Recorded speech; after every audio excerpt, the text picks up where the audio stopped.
elbow is so itchy. Okay.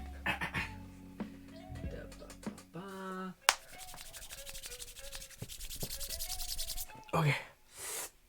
Oh, I got an air bubble in my chest. Wrong one.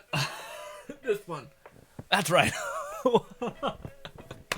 How's your day been, my friends? Ladies and gentlemen, welcome to Saturday's stream. Hopefully your Saturday's been nothing but lovely. We're here, just hanging out. It's our Saturday stream. I got things to talk to you guys about. Want to pick your guys' brain about certain things I've been keeping in my head. Also, so here's the problem.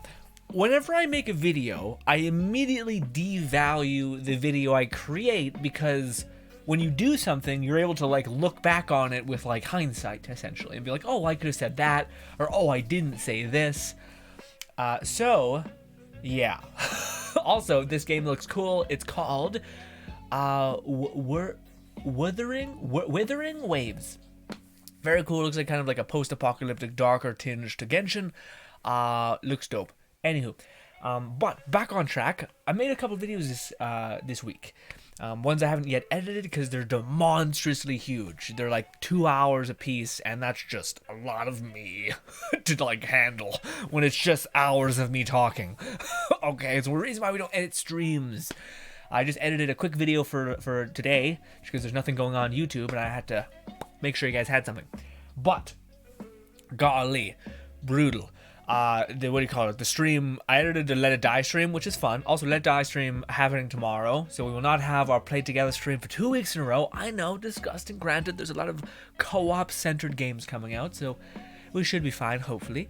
Also, we could throw on like the PlayStation thing, just so we're not like just looking at this for 10 years. Although that's kind of fine if we are. But yes. Also, I wanted to ask you guys this. Maybe I should wait until somebody pops in the chat, but I want to ask you guys if we should react to like Xbox's conference here. I don't know if I can because I need some way to hear it. And I don't know if I can we can chill here and watch it like from afar because I'm very far away from my computer at this point. Perks of having a set. But yeah, anyways, throughout the stream, I may devalue the videos I created this week. One of them being my absolute love for something called Ranker of Kings, an anime that I just finished, and man, it's just such a good show. It's like that's the one where I want to hold back because it was also a show that I don't know if I could spoil.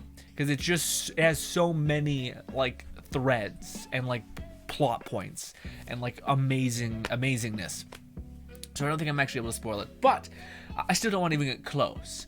I also want people to watch it. But I'm also worried I oversold it in the video specifically. But yes. Also, ladies and gentlemen, your boy finally finished the book I was reading, and oh my god. Yeah, I'm not spoiling it all. I promise. I won't spoil it, but I will. No, I'm not. But spoiling it.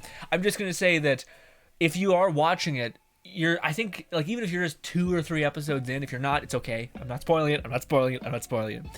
But what is made evident is how immensely brilliant it is written. It is written in such a way that has like so many arcs and threads that you're following happen, and I finished it at this point, man, and it is. I genuinely think it might be like the best show ever made, and I mean that in such a way that everyone has their likes and interests and the various things that they genuinely enjoy. Like for me, I'm a big fan of anime that has like the zero to hero element, the building of a character, the kind of the romance of seeing different types of characters being developed in a show, all these things. So I have these proclivities. I also like strangeness or weirdness, hence why I like Soul Eater or like one of my favorite shows is Welcome to Demon School Irmika, which just has such a weird art style to it, like a very strange demon fever dream kind of idea. So I like those shows, and I know I deeply like those shows. But I can understand if that's not for everybody, Like, I can understand that, maybe people don't care about, like, seeing a tiny character become something great. Maybe they're more into, like, the slice of life, the simplicity of daily life and how that can be charming.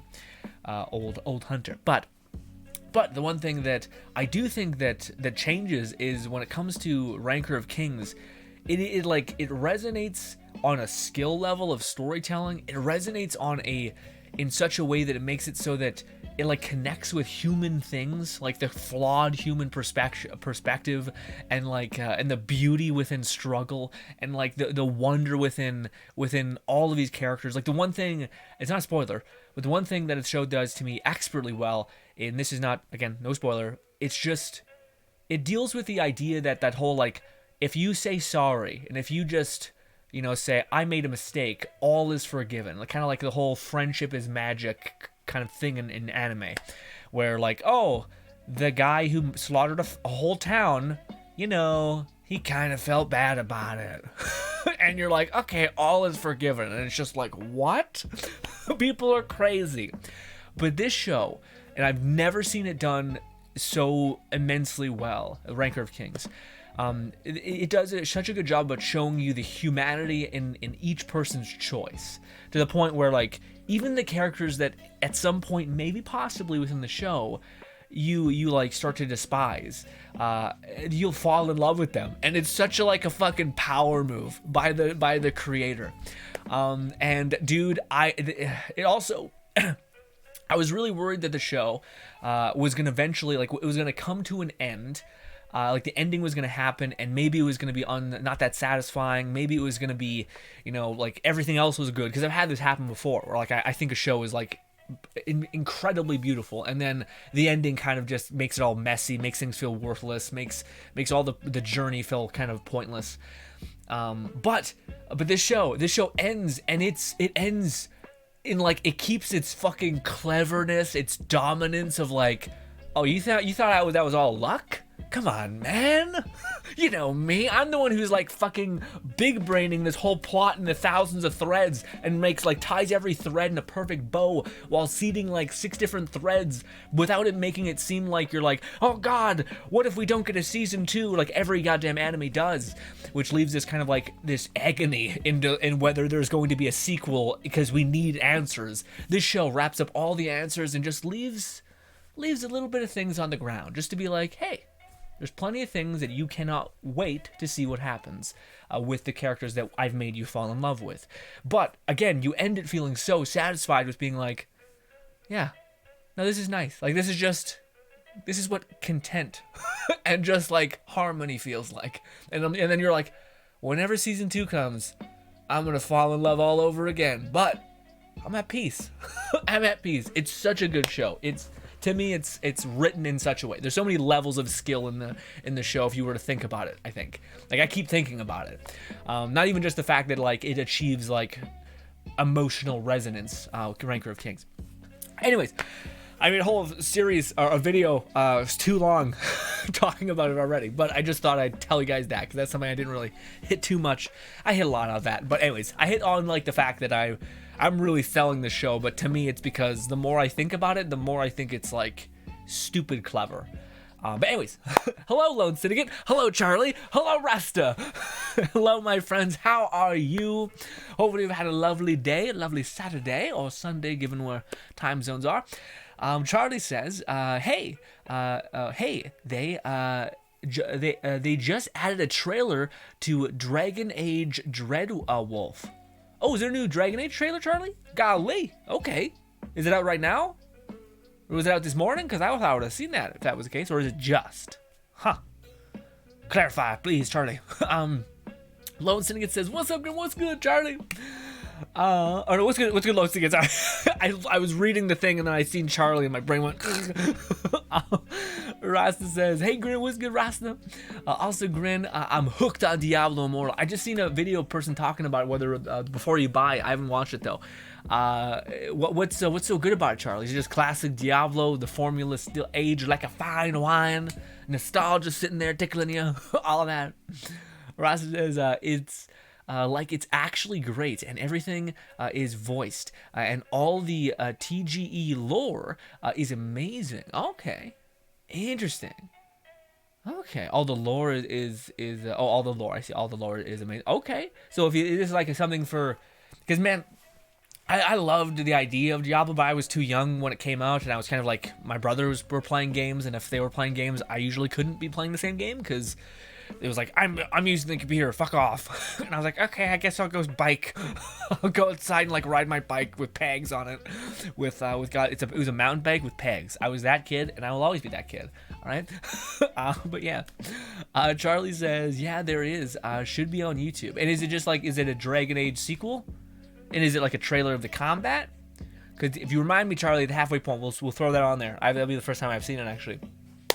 But yes.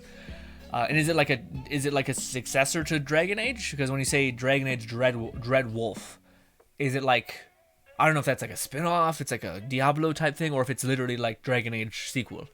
Yes. Lone Syndicate says, I'm doing good, Grin. I'm doing good, Grin. I got the quintessential quarterly quintuplets manga in the box set today. Oh, so your manga you ordered came in. Can't wait to start reading it. How about you? I had a little bit of a lazy day, Lone Syndicate. I had not a lazy day. I had a little bit of like a displaced, like the feeling of displacement. Like I wrapped up my book. I kind of want to do a little bit more review, but I don't really need to. I kind of have it pretty cemented. Especially, I always know if I did a good job about like intaking information when I go to make the video of like the try not to the what do you call it, the book review essentially. If I have to sit there and be like what else is there, and I start scrolling, because then I'm clearly missing like neurological connectors that connect all these together. Nope. I filmed that video now. Just like I filmed almost 2 hours worth of just me rambling about this book in excruciating detail of like talking about studies and shit. So it's in there, but I've done that. Like I've washed my hands of that. Also, I found a new like method of attack when it comes to like learning. And I used to like basically listen to an audio podcast or audio book whilst I took notes. But I found myself like basically taking notes of like the entire chapter, like almost scribing the entire chapter, which turns out didn't actually help me remember it. You know, the thing we always talk about in school, or constantly writing whatever the teacher says, didn't help get in there. Instead, I basically changed my tack, because I noticed that like the first chapter had like a little bit of notes, and then I just, for whatever reason, chapter 2 had like 5 pages worth of notes, and it was literally just like scribing what the guy said, which I was like, that's not helping me remember it. So then I changed my tack, and I actually started listening to it whilst I mowed the lawn and etc., stuff like that, like some just background stuff. And then I was like, oh, actually, I have the seed of the information that is now in my head. So now that I'm reviewing it again, I have like basically reviewing information without you being fully cognitively present in that information is actually really helpful. So like listening to the audiobook, like I basically reread the book 4 times, but not like super on it. And then after I was like, I reviewed the chapter a couple times, I'd go back and like I'd write down timestamps of like specific key point moments where I thought this is useful, this is the general idea, and then I would go back and kind of write what I think that is, and then I would review the chapter one more time. And I know this sounds longer, but it isn't, because I kept pausing it to take notes. So the fact that I kind of just let the book play throughout itself, and I could come back and write like jot notes of what I remember the chapter being about, and then like reviewing the chapter really quickly at like 2 times speed, which is what I did. I could go faster. Anyways, point being is finally finished my book, and then as a reward I finally finished Ranker of Kings, which is why I'm so like in La La Land when it comes to that show. And then I'm kind of sitting here today and I'm kind of like, I need to upload something to the Brothers Grin channel, but I'm like, I don't really know what that is, and I need to plan out what that would be, because I'm kind of like, I gotta jump back into Tiny Tina's Wonderland or something. And I'm kind of floating a little bit there. So I kind of stayed in this, like, I finished the thing that was keeping me and my brain busy, and then I finished the thing that was giving me joy, which was Ranker of Kings, and now I'm kind of sitting in this, like, I need to start something else. And I'm kind of like, I just floated for most of the day, being like, I'll watch a YouTube video, I'll edit one of our streams for Deathverse, so you guys have a video for today, and yeah, I did that, which is to say, I don't really feel like I'm like, fucking let's go, baby. I kind of feel like, I need to find something else to dig my brain into, and I need to find something else that brings me like another. I need to start a show essentially. Anywho, hello. Rasta says, and Diablo Immortals has a lot to grow content-wise and even the story-wise. Okay, is it gonna be a service kind of game, or is it just like straight up here's what it is, but they could add DLC? Charlie, yeah, because I thought we were having a Diablo sequel. I don't know what happened to that. Is that what this is? Or is... I don't think that's right. I think we would have heard about a Diablo sequel. Like, I think this maybe is just like... what, like, little appetizer, maybe? Charlie says, it's a trailer of, for the game. It's Dragon's Age 4 base. Okay, so yeah, it is like a sequel as much as a sequel can kind of be. Or not a sequel, but like... the next entry into the known franchise. Gotcha. Okay.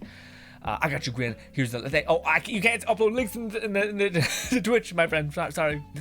But I'll find it. Yeah. You just gotta let me know. Probably like six. Like maybe like 40 minutes from now. I'll find it. I'll usually remember. But if I don't, yell at me, Charlie, and we'll throw it up there and we'll look at it. Lone Singlet says, also, watch your Deathverse video while I ate dinner and good video.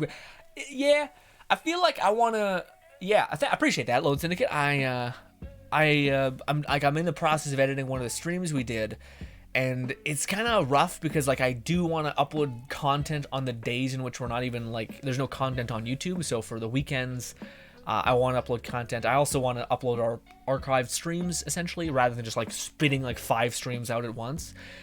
It's just the management of time with the craziness of the last 2 weeks, with trying to do this book, reading this book, I mean, has been just enough to make everything kind of feel super, like, not enough hours in the day and overwhelming kind of thing.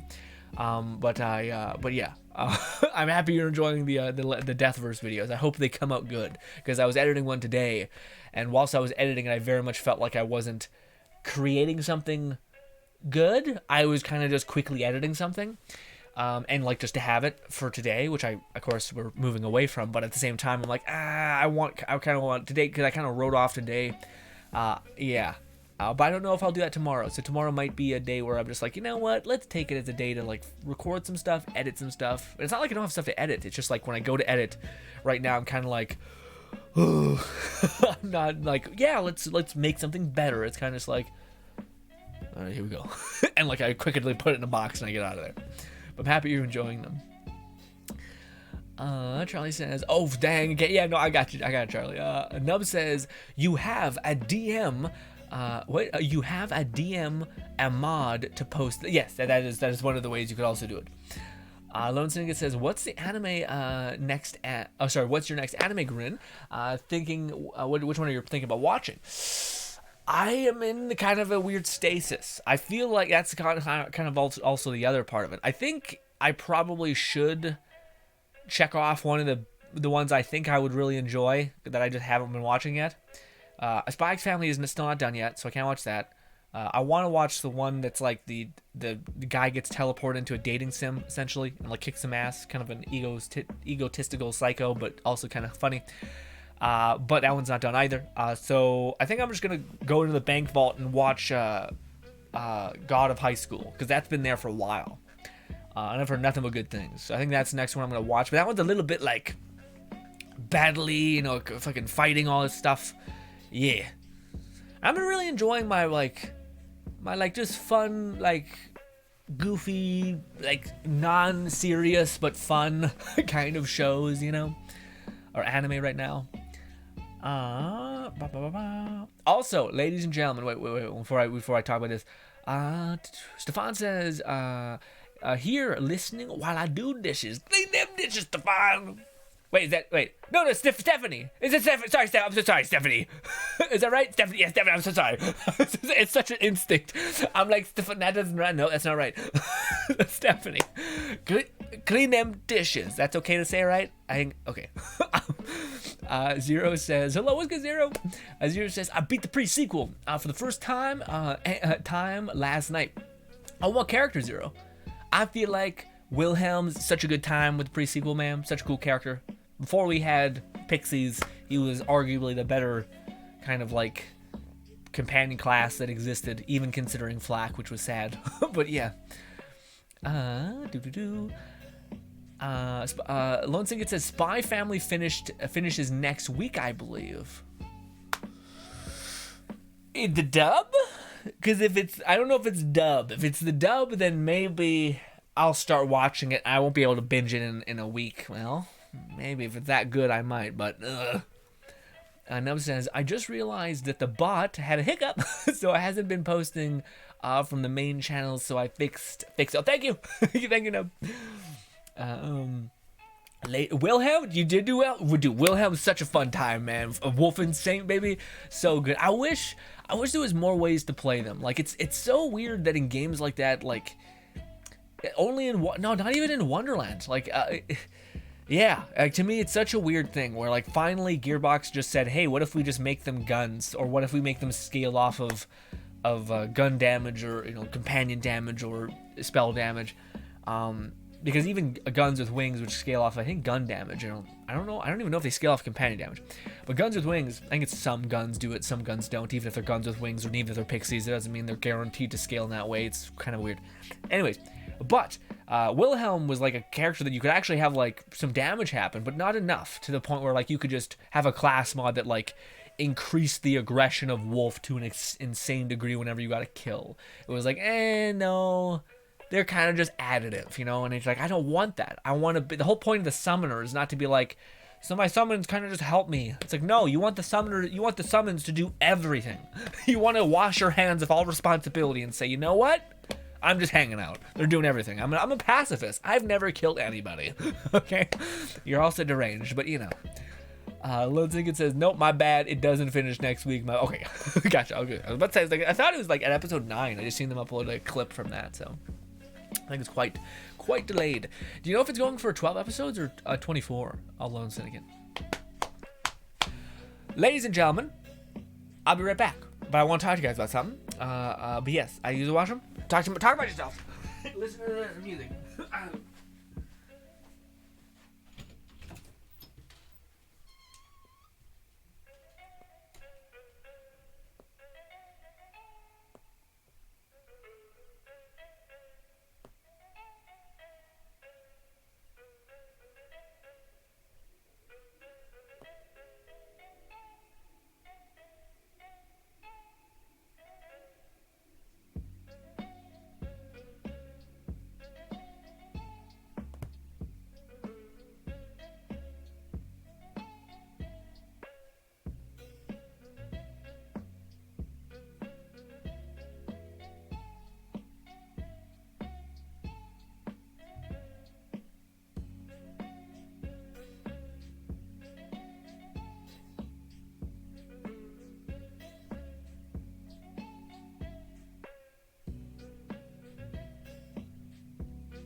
Ew, I had to kill a fucking giant ass beetle in my goddamn bathroom.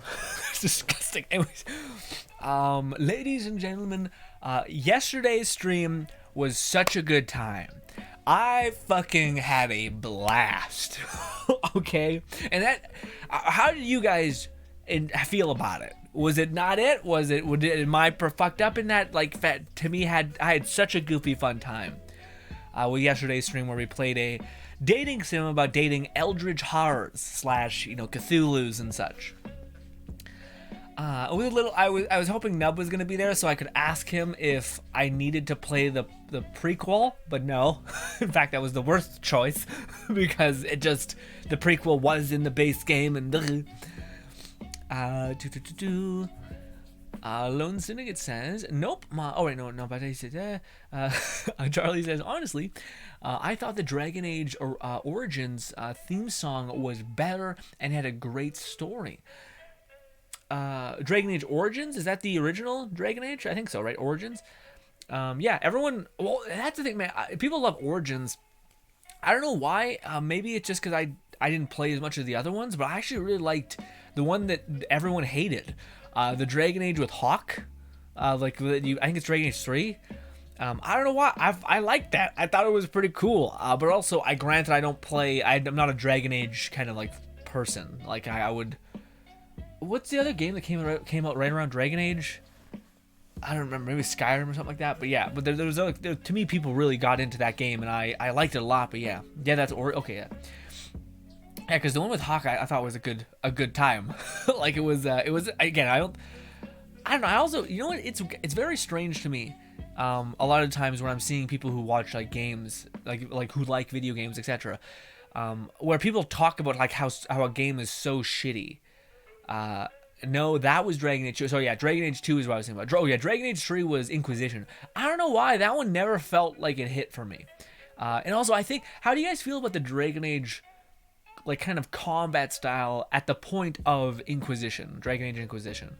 Because that point to me felt like it was really like you needed to change it, because like it was okay at 2. It was like okay, but at this point I feel like we need to have some sort of evolution in this gameplay loop, because it felt like it started to get real clunky and like weird, you know? Like I don't know, I feel like at that point, at the 3rd game, you should be like, hey, come on. Hawk shows up in 3, but briefly. Ooh, ooh, I didn't see that part. Okay, was it your person? Yeah, because it was like a storytelling kind of thing, right? Yeah. Our arrow bard guy took care of us. Our dwarf bard person. Yeah, Inquisition felt the same way. Yeah, man. Yeah, I don't know what it was. I actually bought that game. I was expecting to play it. I never felt like such a waste of money. I was also at a time where did not have a lot of money, so when I bought a game, I had to be like, oh, I had to play it. But I got like 2. Also, that's such a thing, man, that I don't know if that's the best, where like when you're playing Inquisition and you play like the mage or something, you have like this stupid, the most basic, bare bones gear you could ever imagine. Like your character looks like such an asshole. he's just like yeah, like goddamn, is having a style so impossible in this world? Maybe. You can literally summon fucking magic and shit. You can't make cloth in like sew or something. I don't know. Regardless, you look like an idiot when you're just starting out, and I'm like, I get it. It's supposed to give you this sense of like progression and like evolution on your journey.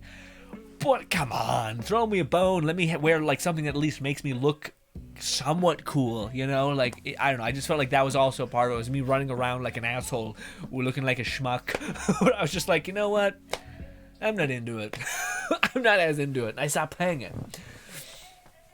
Morgan, yeah. Morgan made appearances as well. Yeah, there was. I'm not sure how many. It's interesting because, like in Dragon Age 2, yeah, with Hawk, you had like these moments where you what do you call it, like the various different side characters, and like that the designers did some side characters and didn't do the others, you know. But it's like same thing with Borderlands. Like, why didn't they bring certain characters like, you know, like what is it, Salvador, and I can't remember what soldier is called. Axton. Why didn't they bring Axton in like reference them to a greater extent? So it's almost like either they're keeping those characters on like to like reference in the future, or they're just kind of like, yeah, those are side characters, you know. Like maybe you'll know Charlie, I don't know, but there was like this elf dude who had like fucking steel engraved in his face or something. Does he show up in any Inquisition game or anything like that? Lone Singed says, so how it goes is that there's going to go to episode 12, then take a break for a couple of months, then a part 2 of season 1 starts. What is with that, Lone Syndicate? Does anyone have a sense of what that is? Like, that's a lot of things. Like, instead of saying season 2, is it because they want to get greenlit for like another season, but that would mean like 24 episodes? So it's like when you actually sign a deal for what do you call it, a season, it's not just a season, but it's at least 2 episodes. Because granted, I feel like that's with like certain things, and they're like, I wonder if it's because the designers also want to have more time to like tell the story. They don't want to cut a bunch of shit out. So if they know they can ensure like 2 halves of a season, then they're like, oh, we can like pace this out really well. I don't know, but I've noticed that's been like a new trend right now, where like an anime is now on average seemingly like 24 episodes with a break in the middle, which actually I don't even hate. Actually, I quite like that, actually. As long as the 12th episode like ends with some calmness. When the 12th episode ends with like a dun dun dun, what will happen? I hate it. It gives me anxiety. You know? Yeah. Yeah, I like the that origins. They were hard to find and recruit, but felt good when you found them in Origins. Yeah, well, that's to me the thing, Charlie. That like, I think Dragon Age is one of those games that gets so close, like to a wire's edge, a razor's edge. Sorry, it's the saying. To like greatness. Like the idea of like companions and whatnot is so cool, and the idea that you would go on these companions' quest lines and all these things is awesome. The thing I don't like about games that have like this idea of having companions or like a relationship with a NPC character that you'll slowly unravel and maybe even get some benefits when you get like rank 10 of liking or whatever it could be for them, is that it seems like there's like you're almost you can't just do and succeed. It's kind of the same thing as Mass Effect has this problem, which I think is made by the same people. But yeah, what do you call it? The idea in like these companion games is when you're like, how do I know? Like I find myself becoming a manipulative asshole when I'm playing in a companion quest, where like I'm talking to these people and I'm like trying to big brain it, like what kind of response would they most like?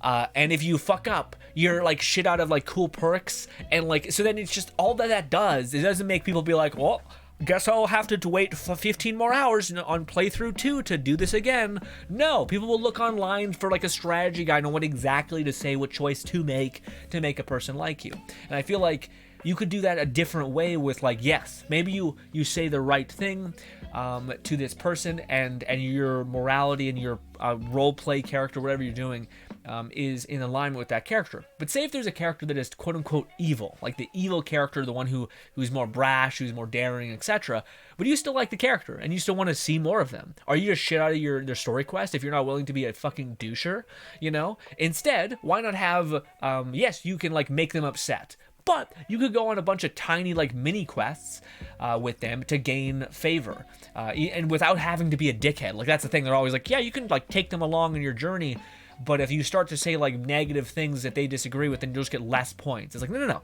let me go on like a journey where I literally go and do something specifically for them. They're like, hey, those orphans, let's go save them. Or hey, I want to go make money, so let's go fucking make money. All right, we're gonna work for some sort of rich bastard, sure. No moral weirdness here though. We're just kind of we're killing some bandits that are in his property, sure, and we're making money from our person. So like, if there were the companion quests in which you could make any mistake you'd want, but then there would be a synthetic way to kind of push them forward, like just do a bunch of these tiny like fetch quests, mini quests, something, so that you could invest in that character and you could see like the evil character's perspective. Because frankly, even if a character doesn't like more morally connect with you, you can still, if a person keeps showing up to help you, you can start to be like, okay, I still love this person, I still bet on this person, even if we're at odds when it comes to the choices we should make in this instance. Yeah, but no game has done that, so you end up just feeling like torn apart, and you end up being like a two-faced cunt essentially when you're playing the game. Like, they were doing this.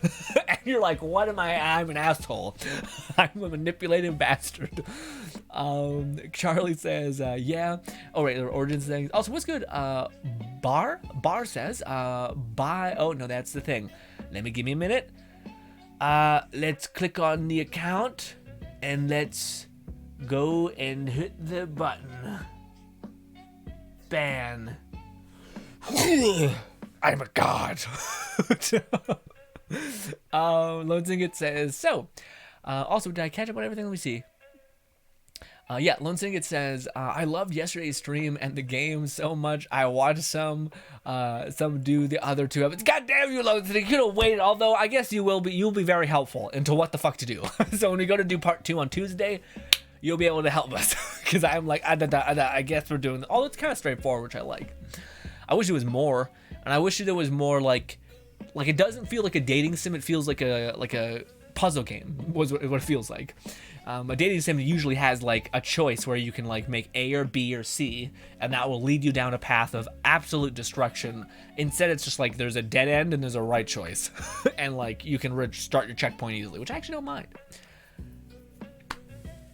But I wanted to quickly talk to you guys about that. I'm happy some of you guys liked the stream. It seemed like also when we were doing it, a lot of people were enjoying it as well. People who aren't necessarily here right now. But to me, that's what I kind of meant. Like I always kept saying something, and I very rarely was able to prove what my concept of something was. But that's kind of like the best example I had was, to me, the last couple streams on YouTube, I kept feeling like they were kind of phoned in. Like I was kind of just like, I need to grind, Tiny Tina's Wonderland.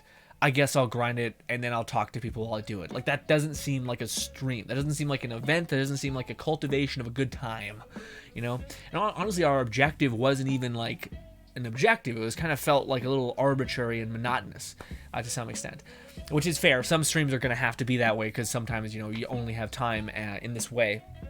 But I always had the aspiration for our streams to have like to be a specific kind of goofy fun, to have like an environment in which we can all kind of play off of the stupidity or the weirdness, or we can all be pushing towards the same goal, whether that's in like Saints Row, we're all grinding activities, whatever it could be. In Harry Potter, we're doing this and that, we're doing our dailies, whatever it could be. Like I either like having the idea of having like we're playing the same game and we all have a common goal that we're all kind of pushing towards. Like when we were playing Deathverse, we were all trying to get better at it, and we were all telling each other, okay, well, you should block more. Okay, this weapon seems really good. Well, actually, you could use your environment to your advantage. So that feels good. That feels like that becomes a stream in itself. But then there's the streams which I think are like fun, that are like events almost, that feel like they themselves are a kind of a special outing anyway. It's not just like where you're watching some asshole play a video game and be like, oh, I guess we're grinding dailies. Instead it's like, no, we're gonna shit all over this game. It's gonna be a fun, goofy time. We're gonna hang out and it's gonna be a good hang. You know what I mean? It's like when you're like, do you want to like come over to my house and rewatch the same anime we watched 5 times? And you're like, God, I need to do something else in my life. But you're like, sure, I guess. And then there's another event where your buddy's like, hey man, I bought this new board game. I got 3 other people. We're going to grind it out. We're going to get shit-faced or something. Less shit-faced, but, something. Just so we're like, okay, this is something. This is different. This is something that I can engage with entirely, Anyways, so that one goofy stream, if you haven't seen it, that's kind of in essence what I want to aim for. But again, be gentle with me until I finish the next book I'm reading. Next book is called the YouTube Formula, is what it's called, that I'm reading, and it's hopefully gonna. It apparently is really good about giving you a greater perception of achieving certain things within the in the YouTube system, of like even not in this way of like gamifying the system, but in the way of like what I've already kind of talked to you guys about. But like when you're trying to create something, it's a good idea to start with something that not only you like, but what other people would also like what people would value, what people are searching for, what could you provide to another kind of idea, which I like a lot actually. It's made the whole creation idea kind of significantly easier. But yes. Oh, that's what I want to talk to you guys about the, like, I want to gauge what you guys thought about the last stream, which seemed like we had the most, like, engagement in terms of comments that I've seen in a hot minute. We had multiple people pop in, and also I feel like we had people that I didn't see in a hot minute pop in, which was all good things, I think. Let's think. It says, so how I think, but there was one criticism I have for myself with the thing. By the way, when we were streaming the whole, like, dating sim thing, I was riffing probably too much, to where I just kept like making jokes and like not stopping. I just kept like, it turned into a stream of watching a person like maniacally like laugh at his nonsense, essentially at me, laughing at myself, and the absurdity of the game. I want to get better at pulling you guys into it, because you guys were in it. You guys are always in it there. But I need to do a better job about like slowing down and making you guys present in there. And that's probably the stream when I should read the very newest comment first, rather than like the top, which is in a habit at this point. But I wish I did that better. So that's something that if you're like, oh, you didn't really pay too much attention to the chat, I know. I just having too much goofy fun making fun of myself as well as the game. But yeah. Lone Singlet says, so how I think it goes is because of pacing. When they do this, it's because they already have enough spare material to just make one double core season. And then there isn't enough source material. That's when they go with season 2 or multiple seasons. Okay, so it's like a content issue. So when they have a surplus of content, when they have like maybe 15 volumes, you're like, oh no, this is not quite enough to like make 2 seasons, but it's enough to make kind of 2 seasons, 12 and 12 essentially episodes, where we can kind of squish down some of like, and put some filler in there and then build out the series. Okay, that makes some sense. Charlie says, I always go for Morgan. Is Morgan the pirate? Because that's kind of everybody's. If that's, yeah. Although that's something that they really do a kind of a poor job at, I think, in the Dragon Age series. There is clearly like a designated heartthrob heroine who's just like, god damn, she's got fucking eyeshadow, she's wearing like some sort of like mage armor that is pretty goddamn provocative, or she's a fucking pirate with like glowing skin and shit. And then there's like an elf and they look like a bug. And you're like, what? What is happening? What? Anyways, but yeah, now that's something they could also improve on. I don't care for the rogue girl, even though I do realize she's sang the theme song. Well, okay, who's the rogue? Is that rogue girl? I don't know who that is. I'm lost. It's funny because I should remember this, because you're even working with me, Charlie, giving me the type of character they are and not like the name of them, which usually helps. Lone Singlet says, well, I'm not spoiling it, but I am saying just be prepared for chapter 3, Grin. Chapter 3 of what? Of Spy X Family? Because yeah, I would expect. Well, actually, that's the interesting thing. I think Spy X Family has a higher probability to get like a season 2, because that was something that How are you guys feeling about the Shield Hero? Is anyone here watching Shield Hero season 2? Because I've heard a lot of people, outside of like the unfortunate circumstance of the voice actor thing happening, horrible. The voice actor who voiced Naofumi basically has, I think, prostate cancer, and he's taking a break while he's dealing with that, with doing chemo. So a person stepped in. People are hoping that he will come back and voice him, because he's just kind of an iconic role, and it'd be nice having some sort of like symmetry between all seasons. But yeah, Unless says, no, Grin, chapter 3 of Sucker for Love. Oh, okay. Wait. Well, I'm not gonna spoil it, but all I'm gonna say is just be prepared for chapter. Okay, is chapter. Okay, I see what you're saying. Okay, so we're on chapter 2, right? Or are you saying? Okay, so we is there any rumblings about like first? Because we're on Sucker for Love First Date is what it's called. So I assume there's gonna be a 3rd date, a 4th. I don't know if they're gonna expand in the way of like furthering the development of each heroine, or if they're just gonna be like, here's new waifus.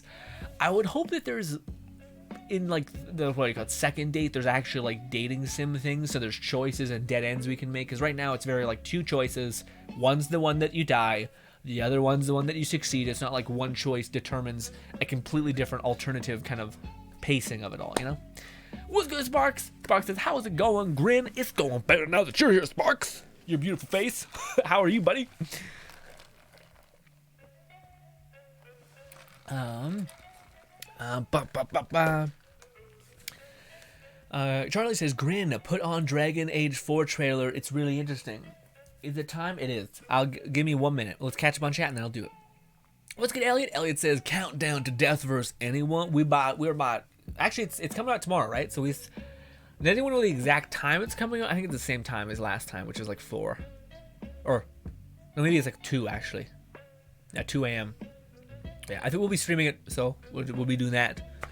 Well, cool, man. That was actually kind of a fucking nightmare to set up, so we're gonna have to do that again. Ooh, tomorrow's looking busy. Also, Linsky says, I'm sorry, Grin, but I can't wait till we play it again. It was too good, and I was cracking up the whole journey. I even watched all the but I've always liked games. I'm sure you're the same way, Lone Syndicate. I always like games like Catherine. I'm not the kind of person that can actually like play them because it's just like I don't want I just want to. I'll put it on easy mode and just cook through it. You know what I mean? But I like the idea of like this Japanese game with like a third person, you're playing a character and you're running around, kind of like Persona, but hopefully with like a better actual gameplay loop of like you running around town and fighting something or whatever.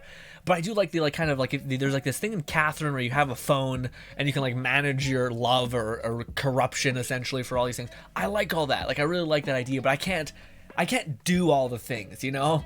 But I love the world. Like if the gameplay was kind of more enticing in some way that was interesting to me outside of like puzzles is usually what they do, I would love it. Like the Catherine game, all that's fun.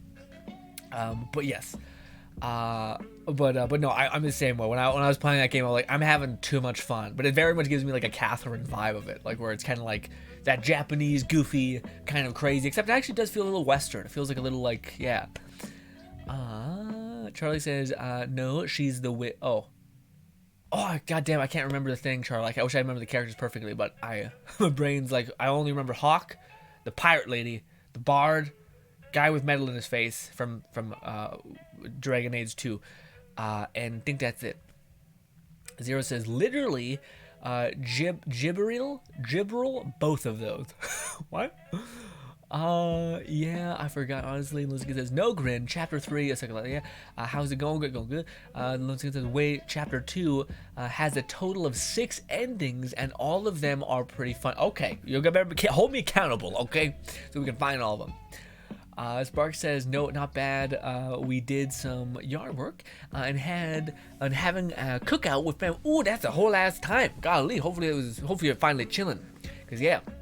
As much as hanging out with family is a lot, especially when you're hosting. Whew, get a little tiring.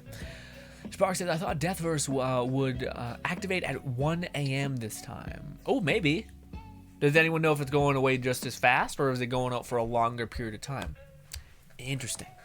Elliot says, time change, I believe, but I cannot wait. Oh, okay. Lindsay says, I have played Catherine, and it was a good time. Yeah, you have played Catherine? Yeah, man. I love everything about Catherine. The idea of like this, the art style, the cinematic filming of it all, the goofiness of it all. I just don't like the core gameplay loop of like the puzzles of you climbing indefinitely. That to me is not so. I don't know. I kind of just like I would play it on easy and just run through it, you know, like, or I'd hope to do that. Whereas if it had like a Genshin open world where you could explore and have like various teams, like various waifus or whatever, husbandos, but you had the like intricacy of you like pulling out a demon phone and like finding out your like love interests and your rank for everybody and your skills and shit within this like weird noir kind of like dark tinge to the whole game. I would love that, right? Like that kind of atmosphere with a gameplay loop that I actually like. I think that'd be perfect. But the puzzle thing, all right, ladies and gentlemen, I am going to do some things. Give me a sec. If we do full face cam, it should work. This. Zoom in. Did that not zoom at all? That doesn't zoom at all. That is horrible.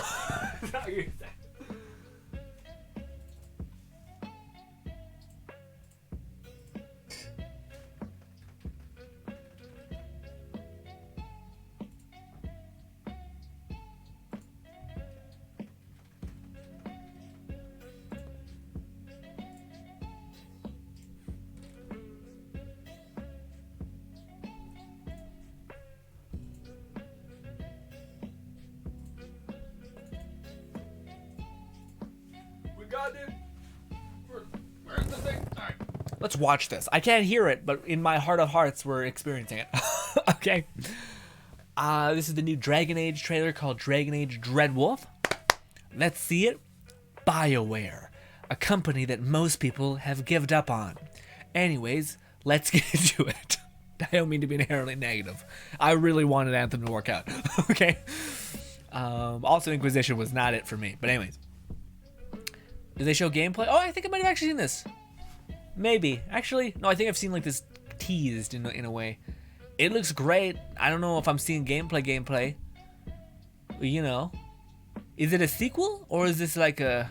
I kind of feel like they should do like a 100 years in the future kind of thing. Well, I guess there's elves and shit, so I guess you'd still see characters that could come back. But yeah. No, that guy's from Inquisition, so, yep. Was that all of it, Charlie, or did I get the wrong thing? I might have gotten the wrong thing, Charlie. Let me know. Because you said gameplay, that looked like a lot of teasing CGI, not actual gameplay. Yeah. Is this it, Charlie? Let me know what the title of the new thing is. I could also just look, but regardless, the concept of it looks cool. I don't know if this is real, essentially, you know, but it looks nice. Yeah, I don't know what it all means. So I guess, is this us? We're fighting a bunch of turtle creatures? It looks gorgeous, but that's never been the game. Like, again, even Inquisition looks beautiful. It's the whole, like, the same like reusable game. Yeah, that's what it was. Okay, this is what it is. It looks cool. It looks very cool. I don't like, again, like, what would sell me on it is whenever they release gameplay, which probably would be around Xbox's Game Showcase, I would assume, or when they showcase the gameplay. That's what I'm hoping. If they revamp that shit, then I'm like, okay. I don't know if I'm still in though, cause like, Charlie, how do you feel about BioWare as a company? Are you still have hope?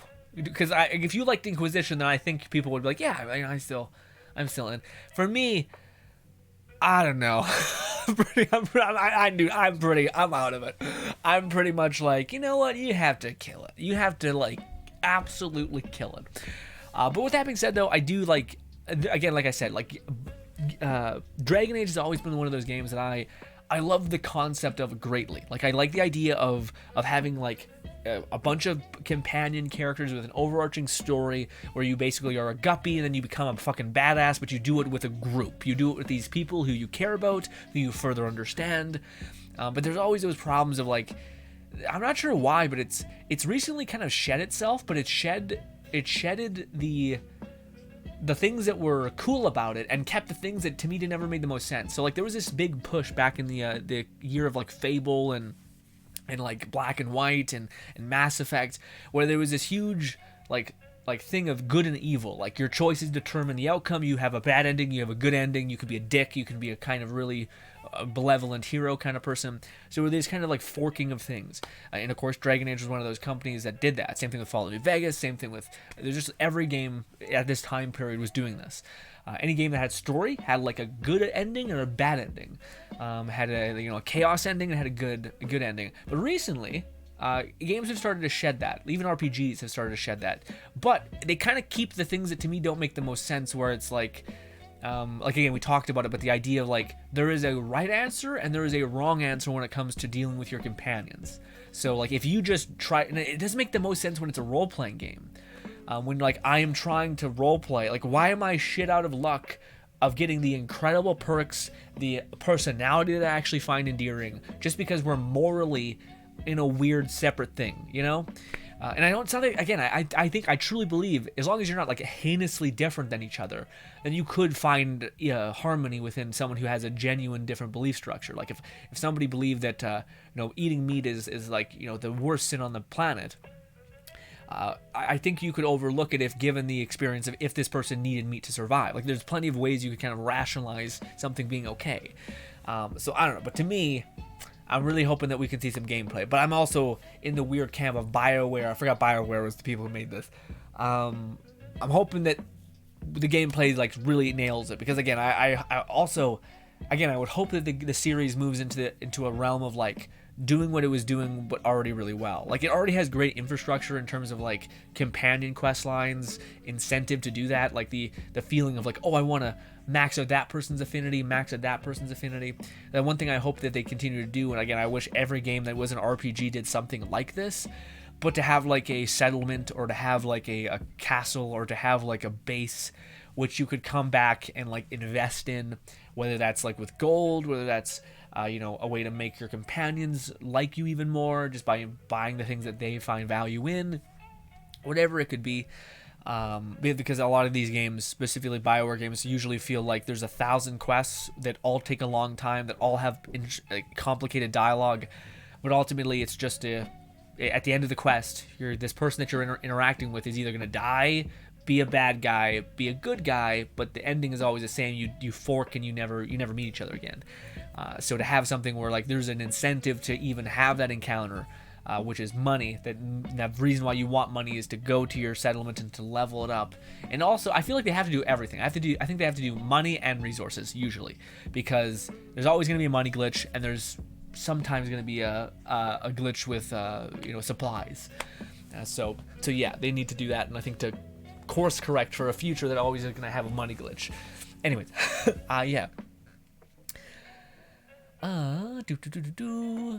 Lone Singed says, I have played Catherine. It was a good time. Let It Die Death Verse beta time is in June 5th at 1 a.m. to 6. Oh, wow. Oh, wait, never mind. Wow,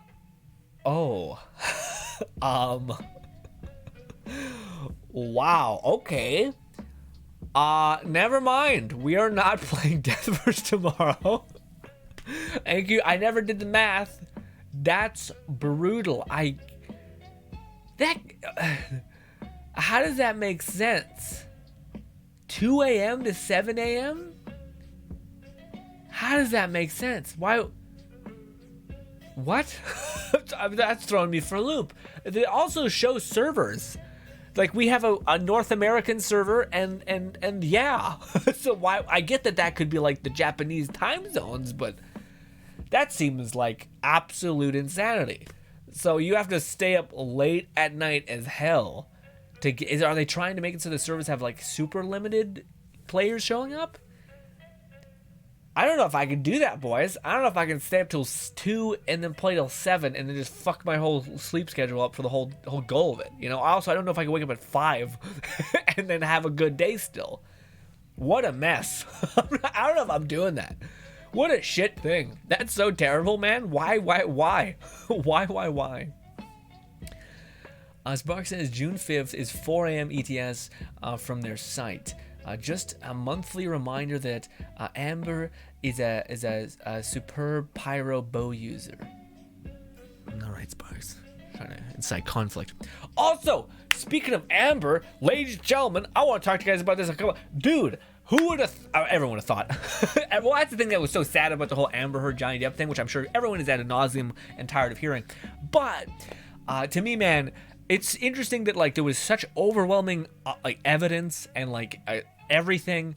But people, and this is kind of like, to me, the true sentiment of why this was such a cool moment, is that even though there was all that evidence, even though there was all that shit, in all dudes and everyone else's mind, they were like, yeah, but like, there's usually no one wins this case. Like, you know, like it's usually there's some sort of thing that doesn't work. And everyone was like, even though there was such overwhelming evidence of like all the sheets that Johnny Depp never really hid, like you guys were telling me, he never really hid away from his faults, and just like fucking laid it out there, bang. So fucking, well, let's go, baby. when that happened, I was like, that's awesome, because again, there was still that like moment of doubt in my head where I'm like, dude, I can't remember the last time I heard like this kind of suit, this kind of like men and women kind of thing be resolved in a way that's not like nothing can be done, and then they move along and you're like, all right, well, that's painful and whatever. But no, it was a heartwarming bit of news when I found that out. But I will say, I didn't understand the one thing that I heard recently. If anyone knows and like really following that whole shtick, I've heard people say that she can't pay the money or something. I don't know if that makes sense. So she like broke because she's like sued for $10 million or something. And I thought she had plenty of money because of deals and such, and also being divorced by Johnny Depp and getting half, I believe, of all of his income, which is quite a lot. Did she just spend all of it or something? What's happening? Like, I don't understand what that is. Charlie says, yeah, that was it. Tease, but I'm waiting for the gameplay. Yeah, but in the trailer, you're just a new guy that's basically an unknown rogue. Okay. Oh, so this is the, oh, I see, the row we're seeing there. Gotcha. Charlie says, yes. Alright, but then Rogue Spark says, I feel like RPG games now just add a lot of customization and make an open world. They don't really make games that affect the story based on decisions. Yeah, but they still keep lingering shit there, Sparks. Where it's like, you can make a choice that, like, it annihilates your whole, like, it kills a guy or makes a person, like, hate you. And that person comes back at the middle of the game and is like, you fucking rat bastard. And you're like, why did you keep this? Like, what? I'm not enjoying this. I'm not happy with this outcome, you know? Yeah, in order to make sense, like I literally just said, hey, go over there, and he died, or like his sister got fucking obliterated, and it's like, what the fuck am I supposed to do?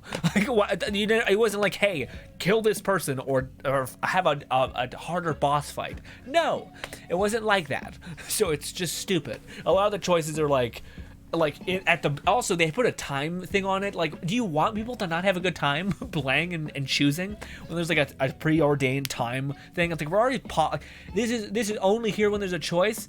What about all the other times I'm sitting there waiting, making my own decision? Like, it's not like we don't have this disconnect of like, we need to answer now. Like, yeah.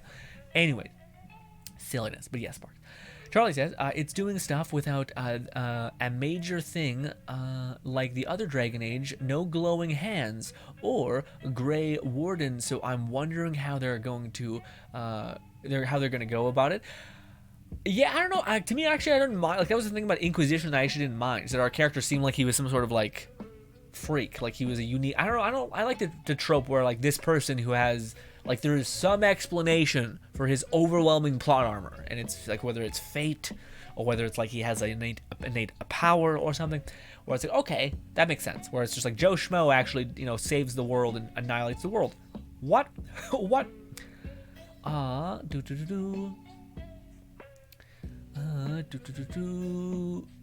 Glowing green.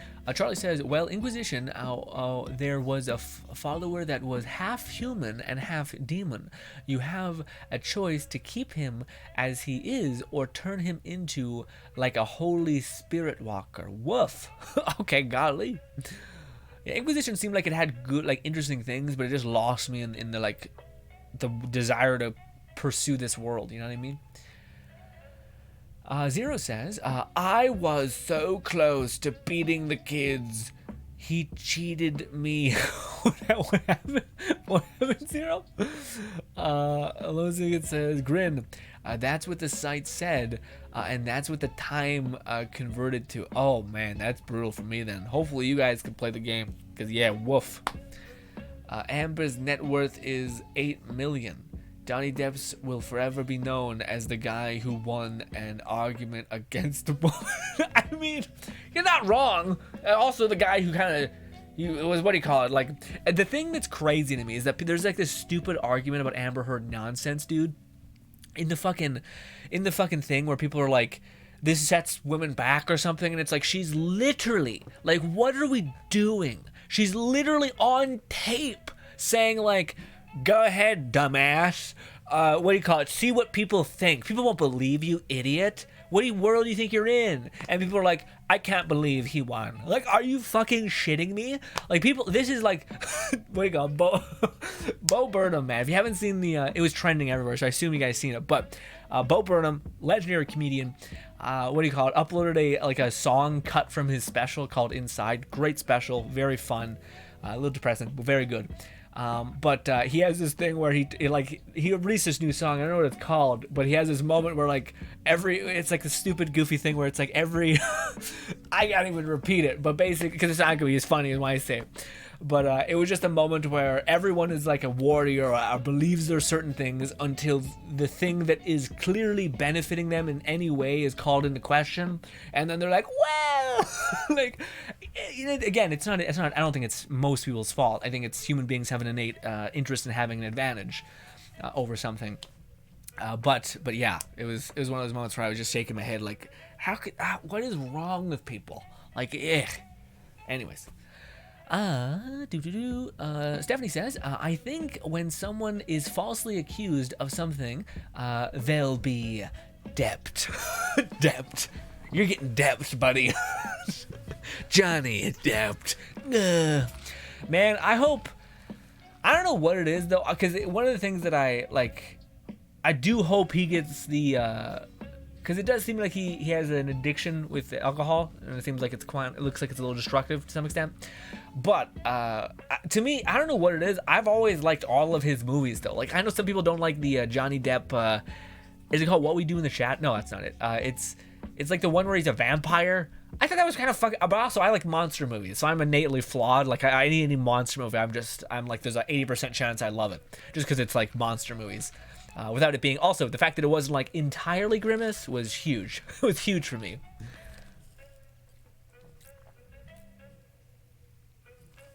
Also, listen to Yo. Yo says, make me think of Let It Die. All right, fuck nuts. Guy, what? What's that? Oh, is that like the random dialogue in Let It Die where a person just like, just screaming in the corner while you're like walking, crouching behind him, like, what the fuck are these things' problems? Lone Singing says, speaking of bow users, I got my ammo built for Gani to level 90. Twist the knife, why don't you? Today, and I only took me over a year to get a signature weapon, and only reason I got it was going for another woman's signature weapon, but you know, it's what it is. Yeah, I get you. That's nice, man. That's crazy good. Elliot says, GRINN mega pint. Oh, this? Is it a mega pint? Is that it? I don't think it's that big. It's a Wendy's drink thing. Is this a mega pint? I have really small hands, so I don't think that's that big. But maybe. Anyway, there's gonna be something in the comments about what was said. Anyways, Elliot says, force a man to drink, and he will. Yeah, maybe there's something to that. Yeah. To me though, it does seem like based on a lot of things I've heard and whatnot, I feel like, it was a Johnny Depp. What it was, a mega? Oh, right. No, yeah. Because didn't she say a mega pint of Coke or something? Something. Yeah. Some weird thing. A lot of weird memes come out of that. Dude, their legal team for that whole situation was just a riot. Like, was just, yeah. Like, I had no idea how annoying like law was. Like the fact that it's like that. What is that stupid saying? Like a hearsay. Like, and I get it, but like at the same time, I'm like, this is fucking annoying. Like the more people do this, the more I feel like, and it's funny because in the book I'm reading, there's a principle of human psychology, I guess, called scarcity, and in that there's another principle called something basically adjacent, but it's whenever there's a human being that feels that there is a freedom or a thing being taken away from them, you have a proclivity in your nature usually to value that proclivity more. So the example that they give is called the Romeo and Juliet effect in this book. Basically, the idea is there's this question that psychologists have been asking for a long time, which is in this story that was written. Why? Not just psychologists. Sorry, this is what like playwrights and everyone has been asking who analyze Shakespeare's work. But basically, it's the question of why the hell did Romeo and Juliet love each other so quickly? And one of the things that they determine the reason is because their parents were at odds, and their parents basically said that like you can't be with this person, and because of that restriction of access of freedoms, without there being a good reason, or even if there's a good reason, people just don't like their options that were there being gone now, or like something that was currently happening being taken away or being lessening, even if it's like not in your control. Like say if you were making a lot of money and then you started to like the economy drops and you start making a lot less money, it doesn't mean people have like, oh, that just, that's how the cookie crumbles. No, people hate it. People want to like riot. They want to like hurt somebody because like what was clearly going on and now that's bad. And they need to, they feel like they've lost something that they previously had, which they had, even if it wasn't necessarily in their control. Anyways, so the Romeo and Juliet effect is basically the idea of whenever you, and specifically in regards to like teen relationships, and this is something that they also talk about in the book, but they talk about how a girl wrote in to this author and she was saying that she's experienced the same thing where she basically started dating at like when she was 18 or so. She basically started dating an older man, and her parents got really fucking mad. And for whatever reason, even though she could rationalize like that, you know, I don't actually care more about this person. As soon as her parents started saying like, you can't be with this person, this is not right, etc., she only became more interested in that person, because the principle essentially is whenever a freedom is taken away, your perception of it is deemed to be more valuable, which is the same thing. This is going to make sense for more people, but when you start to censor something, it only makes the information that's being censored more valued. Greater increases the credibility. That's the word I'm looking for. So when you censor something, it only makes it more credible. In fact, a lot of people will actually try to get their work censored and then published in some way to make it seem more credible. And yeah, that's kind of the whole idea with the Romeo and Juliet effect of that. But I forget what that was referring to. Let me see. That's why I make the willing to not pay. I forget what that was referring to. God damn it! Why did I make that point? God, I should really make my point faster so I can get to that thing. Stephanie says, same with alcohol and drugs, or destructive behavior. When someone tells you no, you are more yeah, that's what we were talking about, right? In regards to someone basically taking something away, the nature of you wanting to dig further into it. But at the same time, well, this is something that's really interesting because I seen a video recently that talked about like addiction and drugs and etc. And it was really interesting because it was a heated debate in the comments. Nor it'd be too much to explain of why I got down this rabbit hole in the video I was watching in regarding to it. But it was basically like this idea of one side of the group looked at drug users, people who are addicts, as if they were basically under the influence of a disease, like they couldn't control it and they were kind of just at the mercy of it. And then the other group was in the kind of the camp of like, well, it's a choice, like you can say no or whatever. And to me, the argument that made the most sense is that it seems like both answers are in some ways correct. But a lot of people in the comments had a problem with them specifying it as a disease. Or specifying it as an uncurable disease. So the guy in the video who was talking about this drug use talked about it in regards to basically cancer. So he's like, you wouldn't judge someone who has cancer as being like not doing anything about it as being some sort of at fault for having cancer. Therefore, you know, if somebody has drugs and we consider this to be a disease, it wouldn't be. It'd be the same thing, right? Like you wouldn't hold that person in under you deal with that person with care and tact. But then people in the comments were saying, yeah, but if somebody never seeks treatment for the cancer, then they're just going to die to the cancer, and the people that need them in their life, because this was in regards to a person who was using drugs who died and left behind children. So people were saying, is that morally right? And the children basically had an issue with, like, you know, that.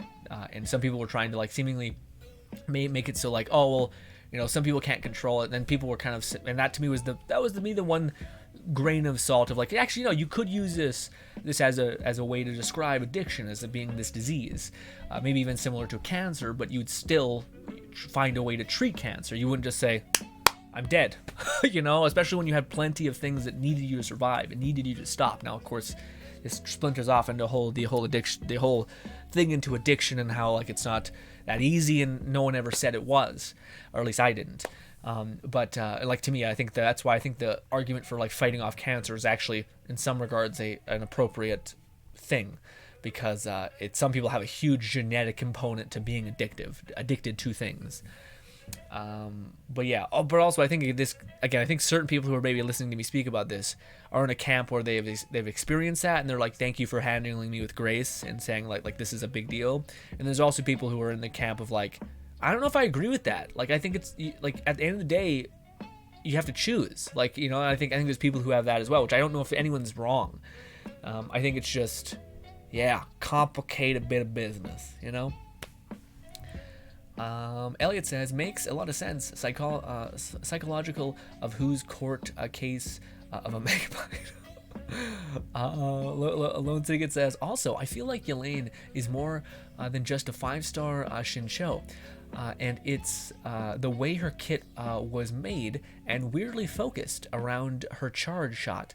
Like with when she shoots out of combat for 5 seconds, she gets her special charge shot. So you go into a combat charge shot that does like 10 to 15k on your skill hits for 20 of 30 of her HP. Skill deals damage to an enemy, and you have 34% chance to reset her action skill. Oh wow, I didn't know that. For her charge attack? Yeah, that seems like a really cool...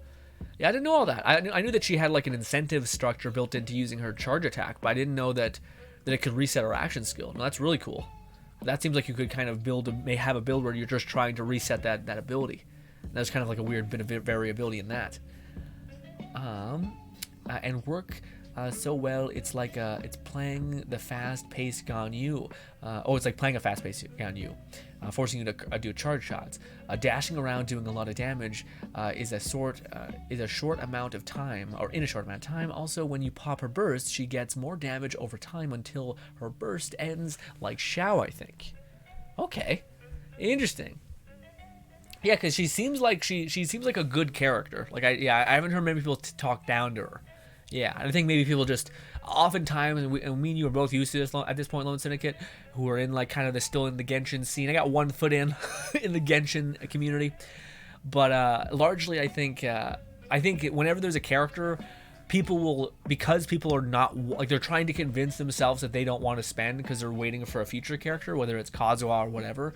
People will find the route that makes the most sense, not necessarily that is true, but the route that is harder to prove untrue. So I think people are saying, well, I already have a Xiao and she's only a little bit better than Xiao, so I'm not going to spend my money on a 5-star Xiao. You know, I already have a Xiao, and if you have C6 Xiao or Xiao, she's not that great.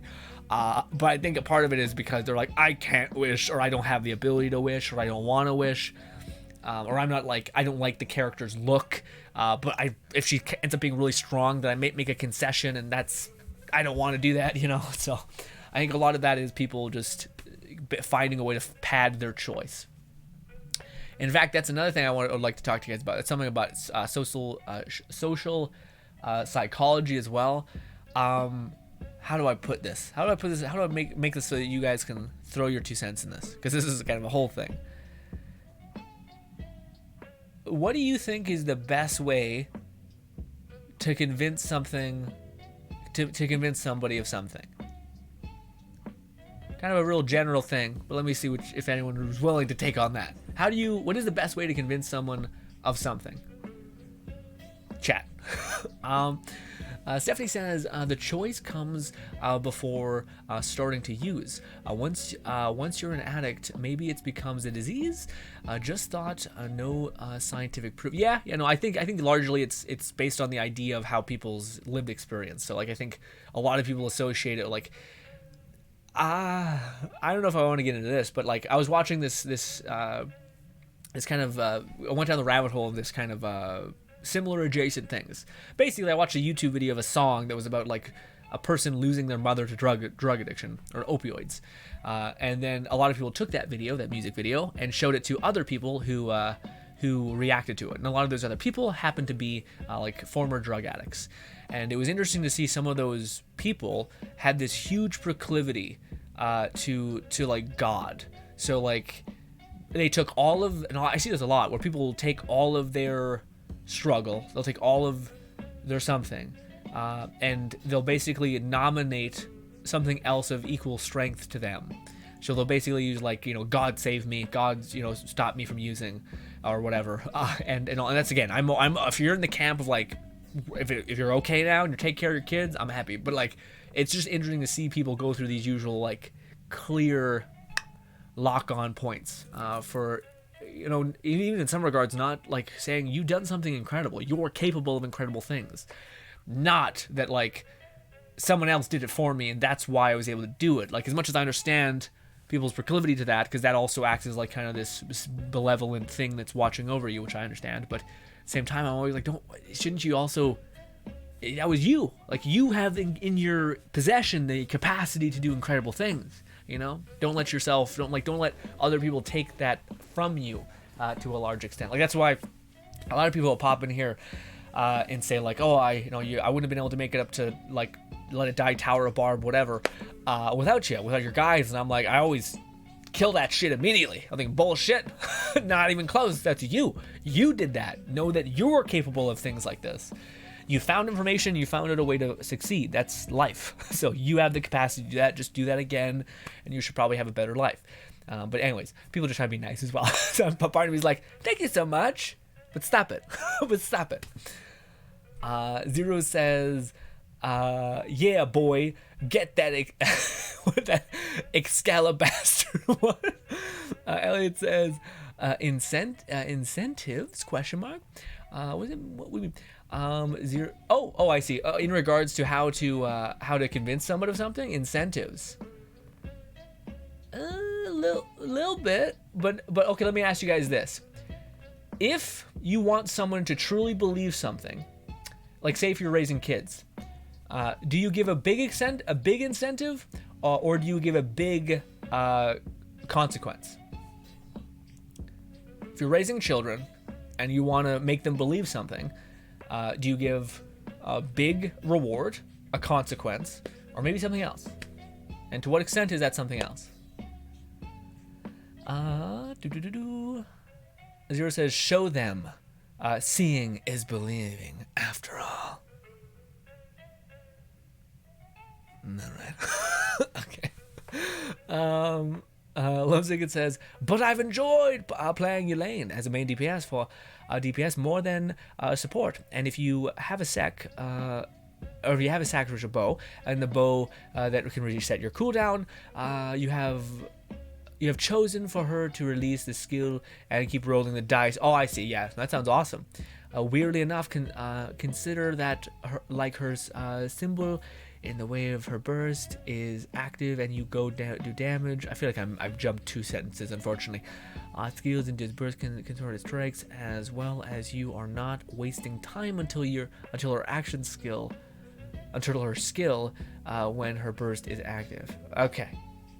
Interesting. Yeah, I don't know the optics specifically, and it's even, I think if I were to read that, I think it would be complex for me to understand, because usually I have like a base, a little bit like a foot in the door, something. Was it Yo says, step it, stop it, get some help. Then the cycle continues. Stop it. Get some. Oh, I see. Not the Michael Jordan. Stop it. Get help. It says, I think they did a good job on marketing her, good job on making her, because as much as Xiao is a great character, Elaine provides more than just a supportive capability. So we're getting power crept, is what you're saying. At this point, honestly, I think it's probably appropriate. Within Genshin, we've had a lot of people have had Xiao for a hot minute.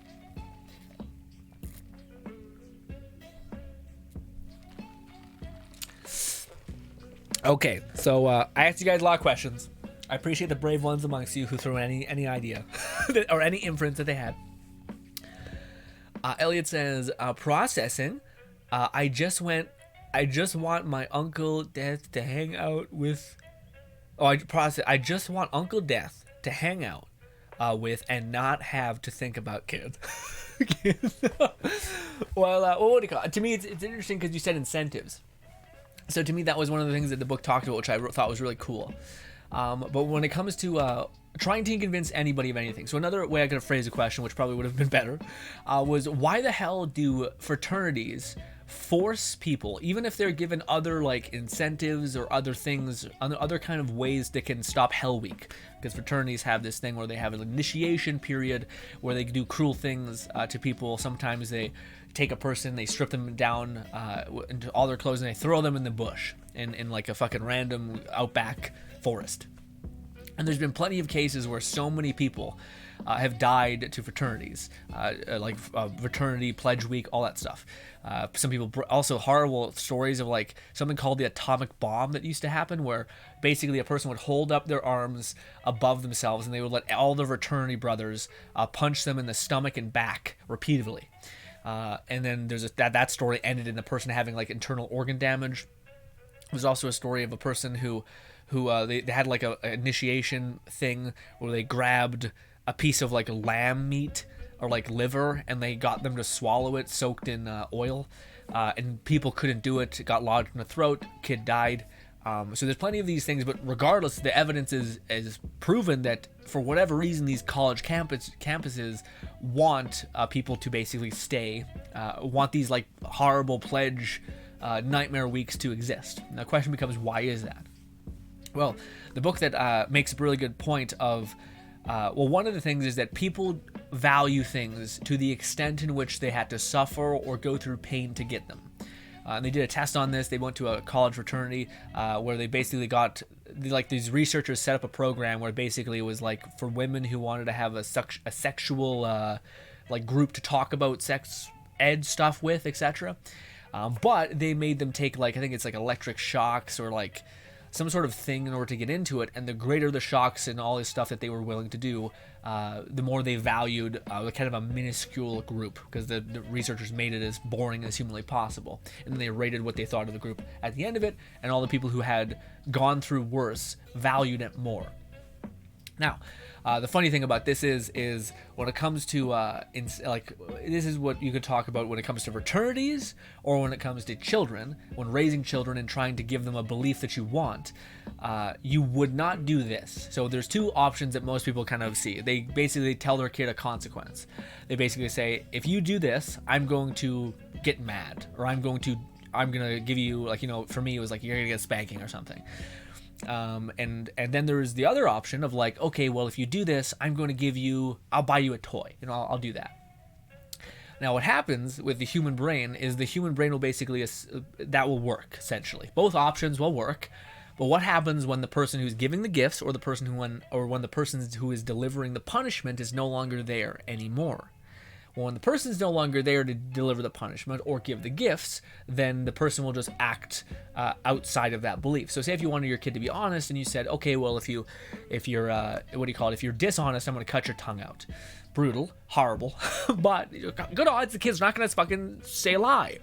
Now say if there's another thing where it's like, okay, I'm going to buy you all the toys you want if you just don't tell a lie. Well, if you're no longer there, then the kid will probably not keep telling the truth. The reason why is because the kid themselves do not believe that it is good to be honest. You've given them a reason to, but they themselves do not believe that that's something worth doing. So the book basically says that if you want someone to believe something, whether that's kids or of eternity, you need to give an incentive that basically is enough to where they would want to do it, but not to where they could offload responsibility to that action. So it's, instead of saying like, if I don't do what my parents said, I'm going to get my ass kicked. Then you could just point to like, I did this because I had to, essentially. Or I did this because who wouldn't take that deal? Who wouldn't want this item, you know? But if there's no carrot to dangle, then you're not going to do it. But if you basically give them just enough of something to where they could take it or leave it, but it's still enough to have them consider it, then you have basically, there's no reason for them to offload responsibility for their actions. They did it. Like you say, if I said, go up to that person and kick them in the shin for $10, it's like, do you need $10? Probably not. And if you'll still be the guy that ran up to a random stranger and kicked them in the shin. So your self-image will become that much more of a person that can kick someone in the shin and be fine. And then, of course, the whole college campuses thing. The reason why, because the fraternities, the reason why that exists, the book at least, this is all just hearsay, but the book makes a good argument for the reason why Hell Week exists within college fraternities and why they're so hell-bent on doing them, is because, one, the more the pain and the suffering, the more they will value this group, and two, at any possible point you could walk away.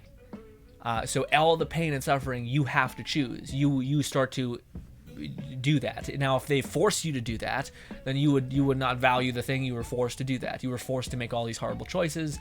You wouldn't value the thing anymore because you were forced to do it. But because you always have the ability to walk away, that's why so many people have such a reverence for their frat or for their thing. And it's because it's specifically made in this way.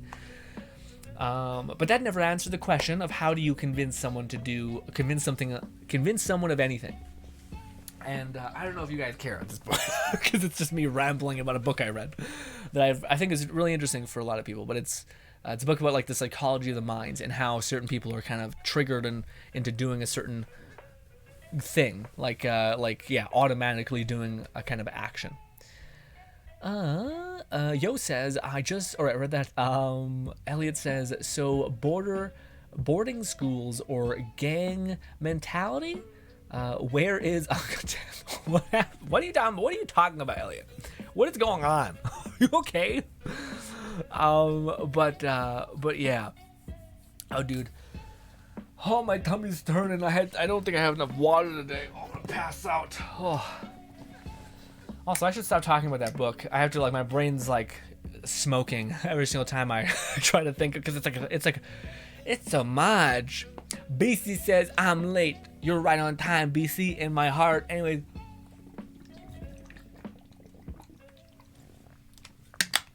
I feel like I'm gonna throw up. BC, did you hear that Let It Die, that like DLC, or not DLC, that the beta test is basically gonna be like at 2 a.m. at night, like in pitch black outside? Like, what the fuck? What is that? Elliot says, hitting me with frat ex kids. We all, yeah. I do wonder if I did the best job of explaining that. Probably not. If I could just make it easier, one of them is that you value things to the extent in which you had to suffer to get them, if you want someone to truly believe stuff or believe something, you can't give too much of an incentive. So if you give too much of an incentive, they can offload responsibility to their actions to that incentive. Whereas if there was not a clear incentive that was enough to make them do what they did, then they will take ownership of that action. So that's why you do that with if you're trying to raise kids. You shouldn't give too much of an incentive, and you shouldn't give too much of a consequence, because they won't believe what kind of thing you're trying to get them to believe. They'll just do because they're afraid or valued to do that said thing. I think I made it complicated at the end there, but yeah. Anyways, but one thing that is significantly easier to understand. Let me can't do much out. BC says, hello, you beautiful people. Is the beta? No, the beta's tomorrow, but it's super late at night. I forgot the time for it. Yeah, apparently it's goddamn late as hell. Negative reinforcement via incentive. No, not that, Elliot. The exact opposite of that. No, well, is it? I don't think it's tomorrow morning. It's tomorrow night. Maybe early ass morning. Apparently it's, well, for you, you guys are only 2 hours below. Yeah. If you're in America, if I haven't looked at the time yet. I'll have to check it out. Maybe I'm skewed all over the place, but it seems like it's late. B says, just looked it up. I don't have the strength to figure out what times are for my times. Oh, well, what do you call it, B? If you just Google that, if you just type in whatever it says, like, what do you call it? Like, for me, I just Google whatever it says, like 1 a.m. PT or something, or PTS, or whatever it's called. I just post that into Google, and since Google knows where I am, which is creepy, it'll just be like, that is this time for you, sir. And I'm like, thank you, you're a creep. And then I move along my business. 1 a.m. PT I'm not sure what that is in EST. I feel like if you just Google that, beastie, unless you have I even have my like data, like my location turned off, and Google still knows. So I don't know what that is. I can still have I shipped something like, yeah, and Google's like, we see that, bitch, and I'm like, great.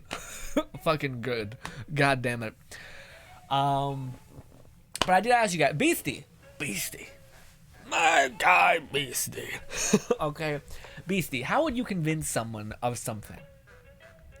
How would you convince someone of something?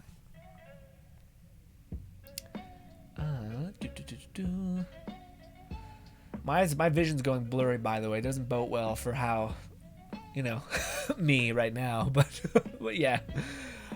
It is 4 a.m. for me. What the fuck? Okay, yeah, same as me, man. Same as me. For me, I say not as quite. I think mine 2 a.m.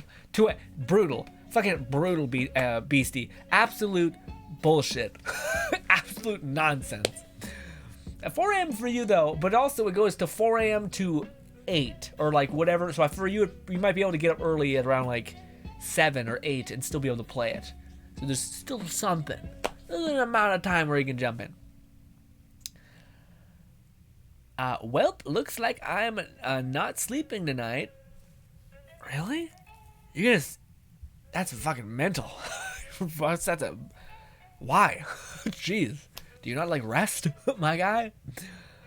Elliot says, ooh. Yeah, no kidding. Azir says, if the price is right. You think you can pay someone off and you can convince them? I don't think it says, so 4 a.m. till 9 a.m. I may get up enough to check it out. I'm gonna Google it because y'all keep talking about it. I just gotta see for myself what it would be. Okay. Oh, my body.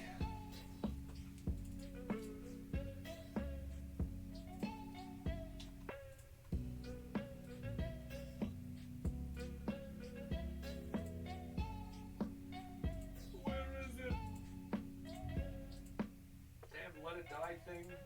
Oh, there it is. Alright. Scrolling down. It's that and that.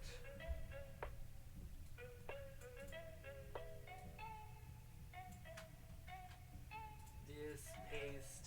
Go. Spite me. Yep, no, don't think it's absolutely right. It is fucking 2 a.m., dog. What a nightmare hell.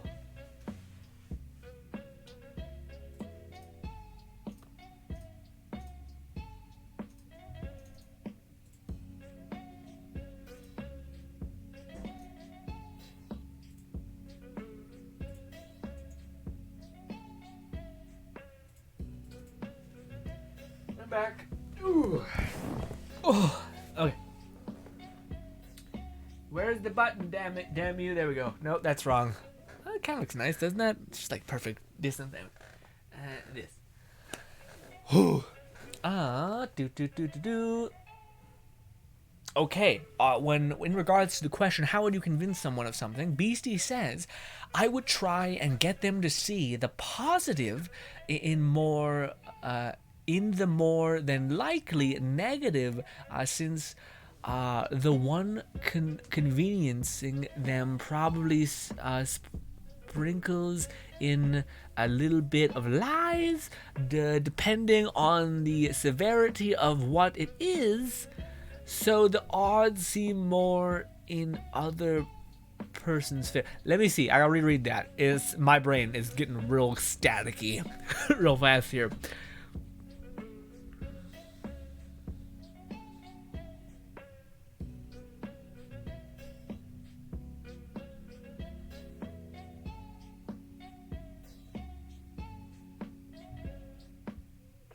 Okay.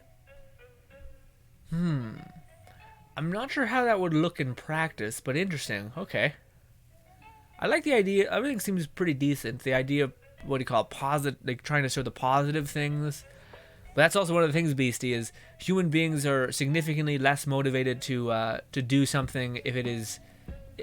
People are significantly less motivated through motivation or gain than they are loss. So human beings are far more likely to do something when they're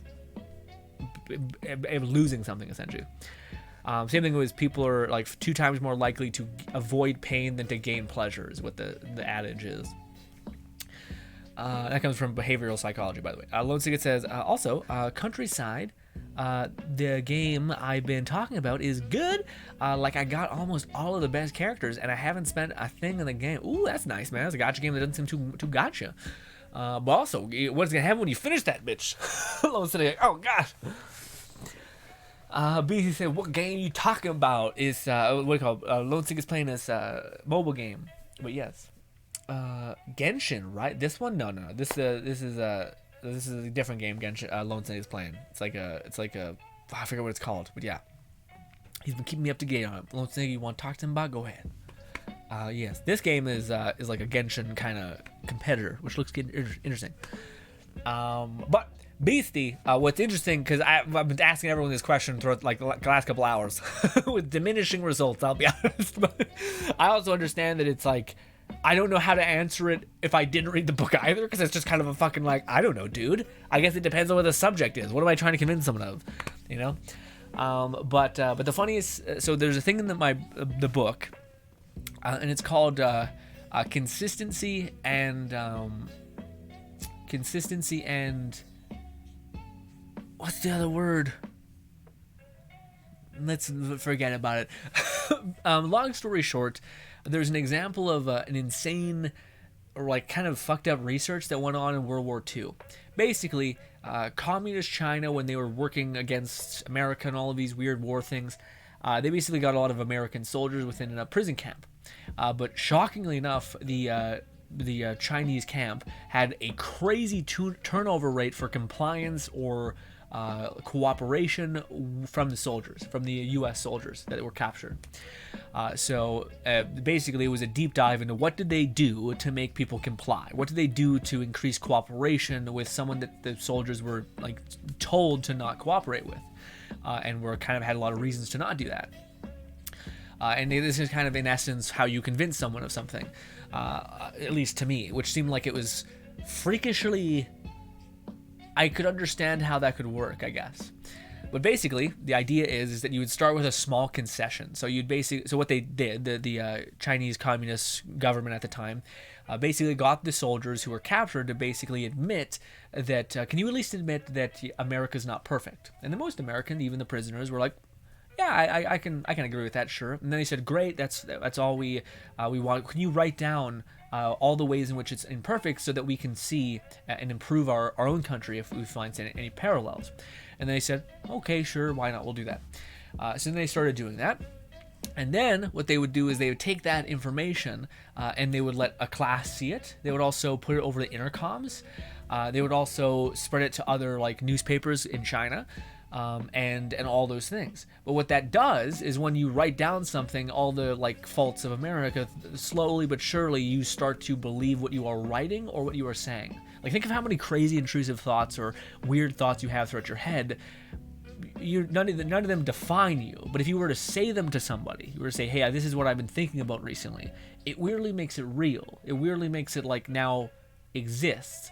And there's something in our brain when it comes to consistency and commitment is what it's called. That's what the other one is, where we want to be consistent with the things we've said, and we want to commit to the things we say. And also, there's this weird thing where people think that like others' perceptions of us and what we say have a huge implication of how we are perceived. But the thing that's crazy is that our words that we put out in the world also work in our favor or work in our self-image. So basically, when you write something, it doesn't just affect how everybody else perceives you, but it's how you perceive yourself. So you also affect your self-image by the things you write, especially when it's not like clearly you wrote it. You weren't forced to write it. So this is something that you wrote. So just like that, you can start nudging somebody's thing. So that's how they kind of got compliance out of these prisoners is bit by bit, they would say, hey, can you write down all the ways that America has faults and that we can improve? Then they would show that around. Then they would have discussions about it. Then they would have them write, not even have to write positively about the ideas of like communist China at the time, but instead about all of the ways, all of the ways that China was positive. And then if they didn't want to do that, then they would say, that's fine, can you just describe like our culture, like what happened in our things and what we believe? And they'd say, okay, at least I can do that. But it's all these like basically the idea is that if you want to convince someone of anything, you just do slight little nudges. And furthermore, in the book, it talks about the importance of your idea of yourself.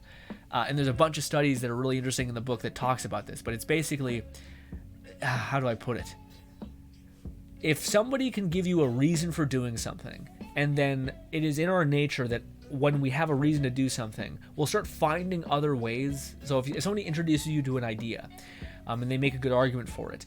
There's high probability that you'll start seeing more of that idea. You know, if someone's introduced the idea of like eating meat's bad, people won't just go that. They'll start to feel like they start to see more of the, you know, vegan options. They'll start to see how much suffering there is. Their brain will start to basically fortify that initial reason. But the interesting thing is when you take away that initial reason for believing that, as long as there's been enough time to where the brain has been able to put up other supports, then the belief will only become greater, because the initial reason for maybe you having an incentive to believe that, with it being gone, just as like we were talking about with the children having like too much of an incentive to offload responsibility for their actions, when that reason for you changing is gone, you are now only left with all of the other reasons for why you believe what you believe. I'm starting to realize this is too complicated. I'm starting to realize I'm speaking in regards to things I'm aware of because of all the studies and shit that I've read, but it's almost impossible because it's a lot of like, just trust me, dude. And it's like, it's not that actually, but it's dawning on me that it seems way more complicated than normal. Especially having seen nobody be like, yeah. And then, yeah, it seems excessively complicated. This whole idea of like the psychology of the mind and the thing I've been reading about. Granted, I've been reading about this for like what is probably in a month's worth of time. So to calcify it, rough. But yeah, the idea is in order to change someone, you start small, with just a general concession, just something really small, and then bit by bit you start to introduce more tiny reasons for changing, and that's usually how you convince someone of something, or you have an incentive to do something. Which is another example in the book, but yeah, basically you'd be like, hey, we'll put your name in the newspaper if you're willing to cut down on your gas prices, and they'll tell you all the ways to do that. And then you'll be like, oh, that's actually somewhat interesting, sure. So then you'll go a couple months, you'll cut down your gas bill, but then they'll send you a letter in the mail saying, sorry, we actually lost that deal or that ability to put your name in the newspaper, but instead of them just stopping, conserving gas, because they've went so many months with already doing that, their brain has found other reasons for why they should conserve gas, and now they've seen the benefits of having more money to spend because they're not spending so much money on gas. Now that the initial reason for them doing what they did, the incentive, now that that's taken away, all of their actions become radicalized because they are no longer doing it for something else. They are doing it for them. So they take on a new belief structure or a self-image rather than the initial reason for them doing it. That doesn't work if you don't give a person enough time to find other reasons for their actions, other justifications for why they're doing what they're doing. But yeah, that's all I'll talk about my book. It's just what I'm learning about right now. So it's I always enjoy the challenge of explaining things because it helps calcify things within your mind. So I appreciate you guys being that kind of electric pole for me to bounce things off of.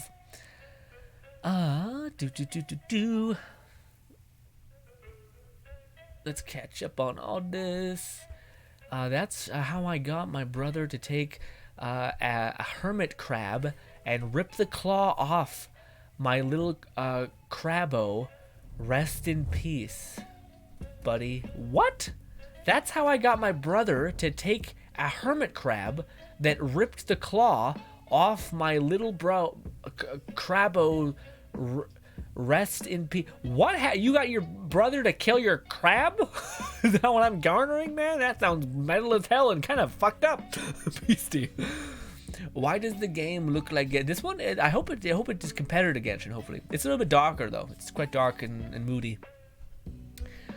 Counter side is a gacha game, and you collect. Okay, it's telling the people about the thing. Fancy, said Beastie. Losica says, then they also have an event going on with Valentine's Day event, and it's some of the waifu characters make and pass out chocolates in a bunny outfit. It's cute. Also, little telling. Beastie says, I understand it. You're explaining it pretty well, at least to me. Thank you, Beastie. I appreciate you. I need the name. The name of what? Lone Sicket says, counter side, Beastie. Elliot says, World War II research really cleared it up. Thank you. Do. Ba, ba, ba, ba. Lone Sing, it says, I also get really lucky with my pulls in the game. Like, I've seen videos about how to reroll, and I'm over here getting all the best characters. I ever got 3 SSR characters in 110 pull. That's fucked up. That's like that's the meme I seen of a person like wishing and then getting 3 Gone Yus or 4 Gone Yus, and I'm like, what? And the person doesn't even see that hyped, which is even the worst. Like, that's like when a whale gets 4 of a person. It's just like, this is even worse because you're already going to spend $1,000 on this. So it's like, oh, guess what? I got a little bit lucky this time. But it's like, god damn it. But if that was a free to play, never forget that for the rest of his life. I promise. BC says, you skipped a message explaining... Oh, no. What do you mean? You skipped a message explaining what... okay, sorry. Catch up. Okay. Oh, yeah. It's like image... Sorry, it's like imagine I need someone to get a rabid animal out of my home. I would talk up the animal as if it wasn't snarling and hissing at me, and make it seem like it's just a chill little shit that just so happens to love chilling in my house for some reason, and maybe convince them that hey, this shitty evil animal makes good pet, and you can't take it home and would be easy. I'm not sure if this would work, fam. I feel like the minute they would get there and it goes they'd be like, well, fuck that. It's a fucking no. But you did this apparently, and that's how you got your brother to rip off a little crab arm and wreck it. I'm not sure about that, fam. Your little brother must have been pretty derpy. Not derpy, sorry. Your brother's probably great, but I'm just saying probably younger and like convincible. You could have been like, yeah, this is an animal that you can just eat. So as soon as you pick him up, bite it as hard as you possibly can. And if it screams, then it's fine. Just get it out of my room, which is dark. But anyways, what's good, Malik? Malik says, I have your lane. Let's go, Malik. Well done. Popping off, huge, massive, all that.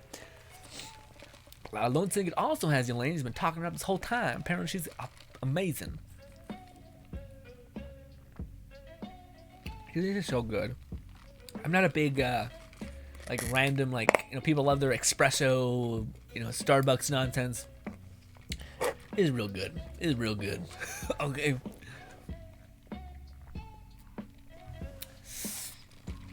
Zero says, Light the Fuse works so much better than Termination Protocol. Yeah, well, Zero, are you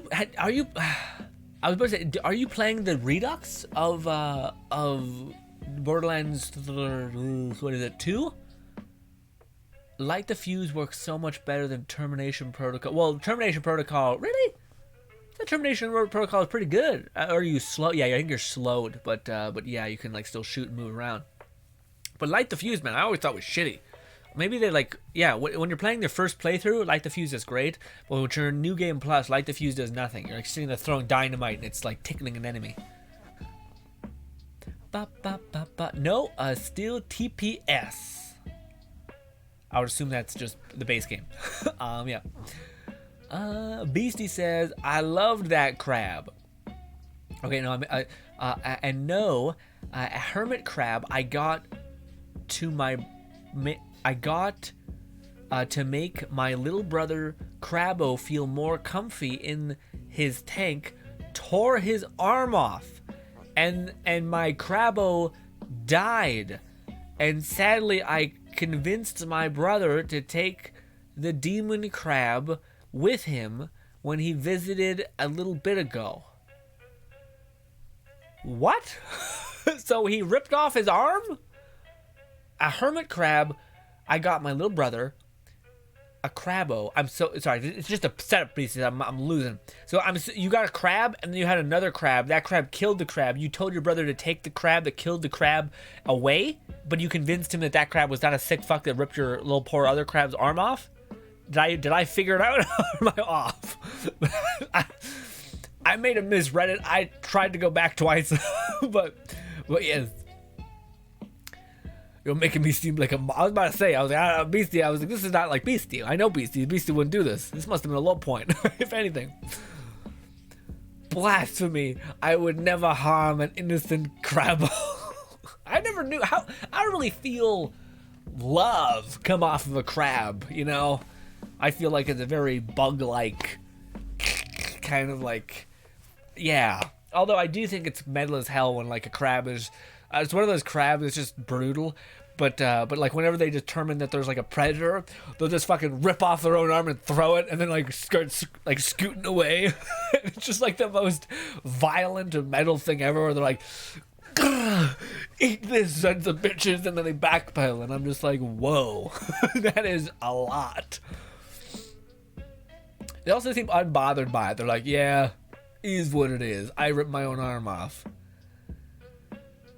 Malik says, is this Genshin kill people are talking about? I don't know if it is the kill thing. I think there's Tower of Fantasy this, and then a bunch of other like not this. But this one is the like the most Genshin like competitor kind of thing. At least when I see this image right here. Where is it?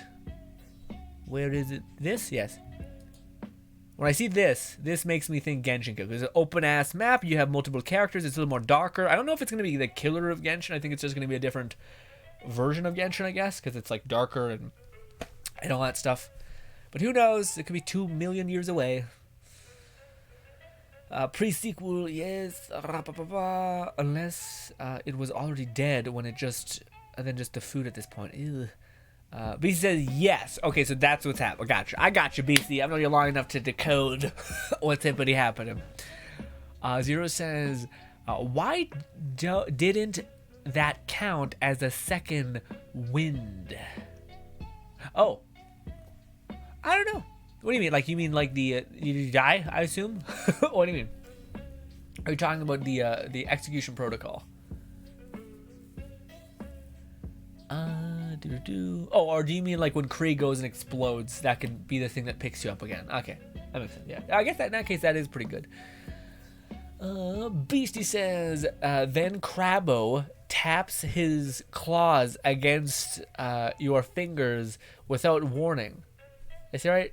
It taps his claws without warning to climb you. That's how you know it loves you. At least that's what I thought.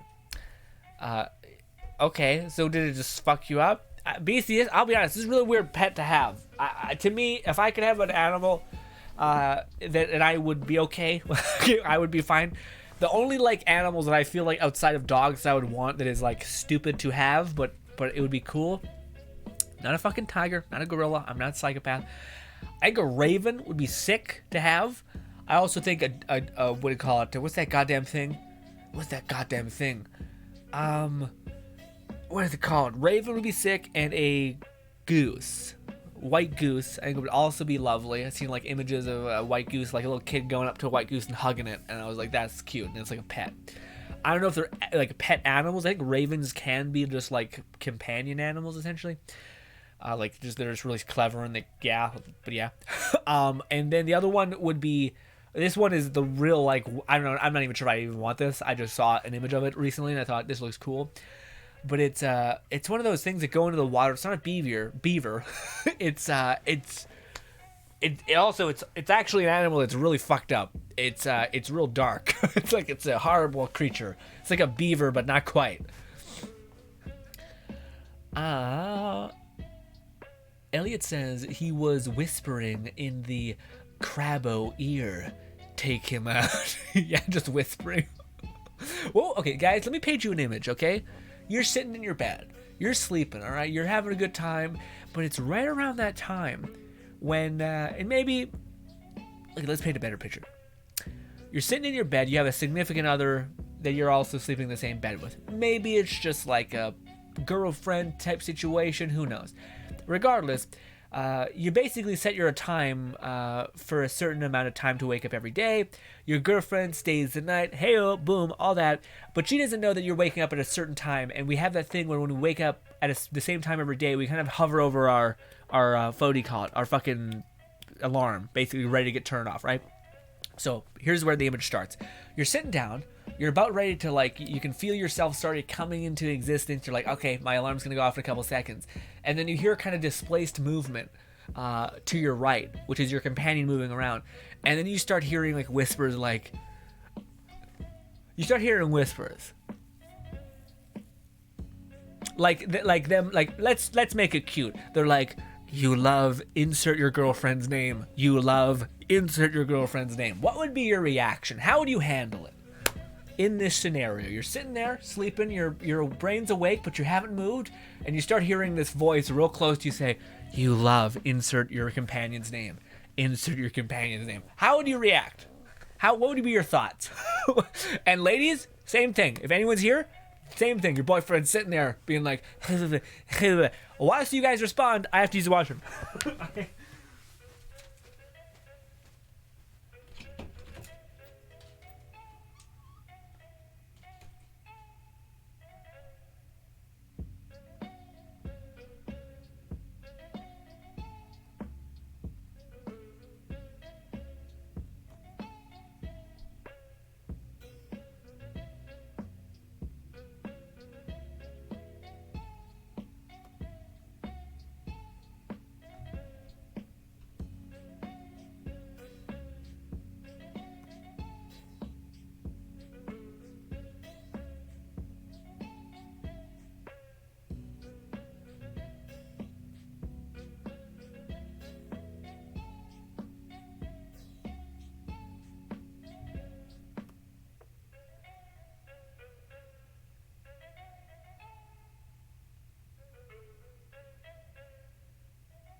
Is it creepy or is it cute? Is it creepy or is it cute? Is it creepy or is it cute?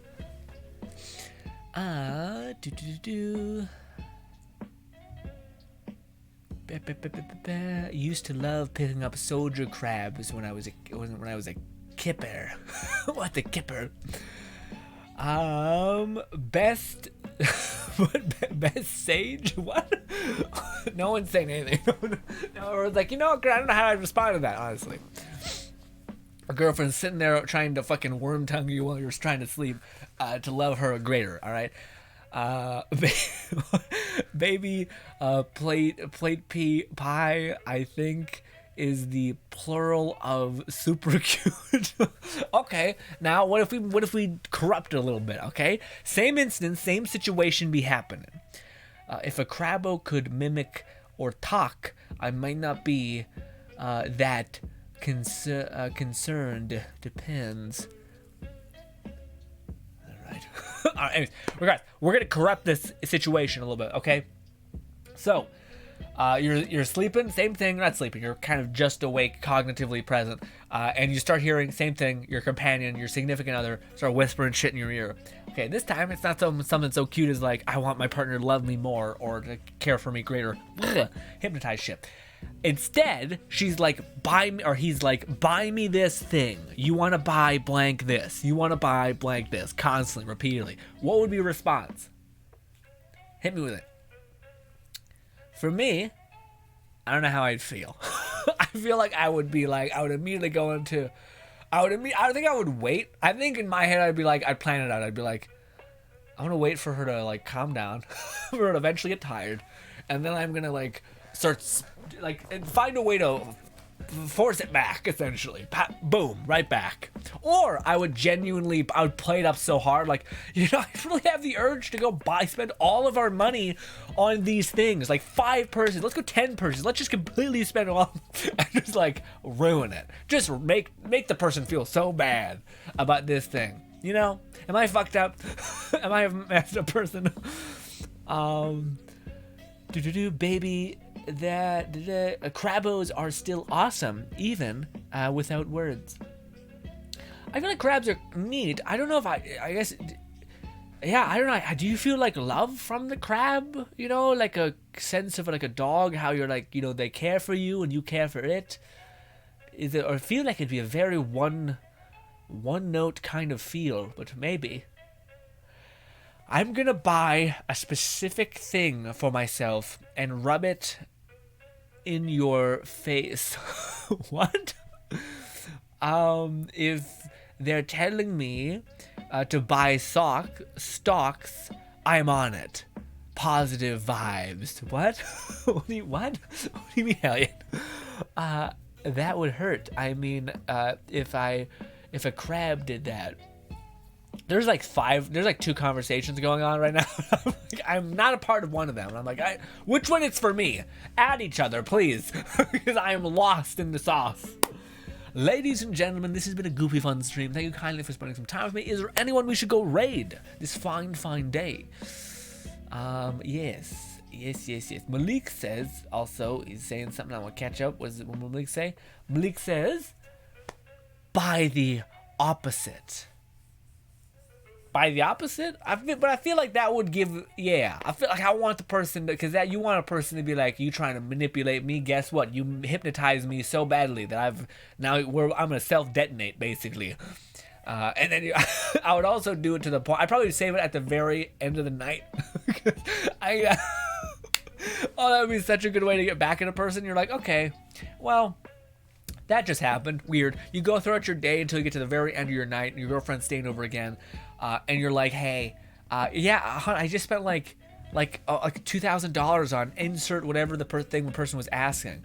And then you're like, yeah, it's really weird. I mean, I'm kind of behind on my rent a lot, but you know, anyways, I'm gonna go to sleep. And then wait for her to be like, stop buying things, stop buying things. And then just get up and like, you could have so much fun with this situation. You could get up and like just start like convulsing, give your person a heart attack, dude. What did I do?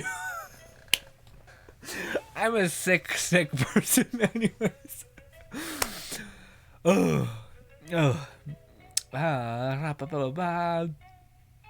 Lone Singer says the only person I would suggest is Fraven.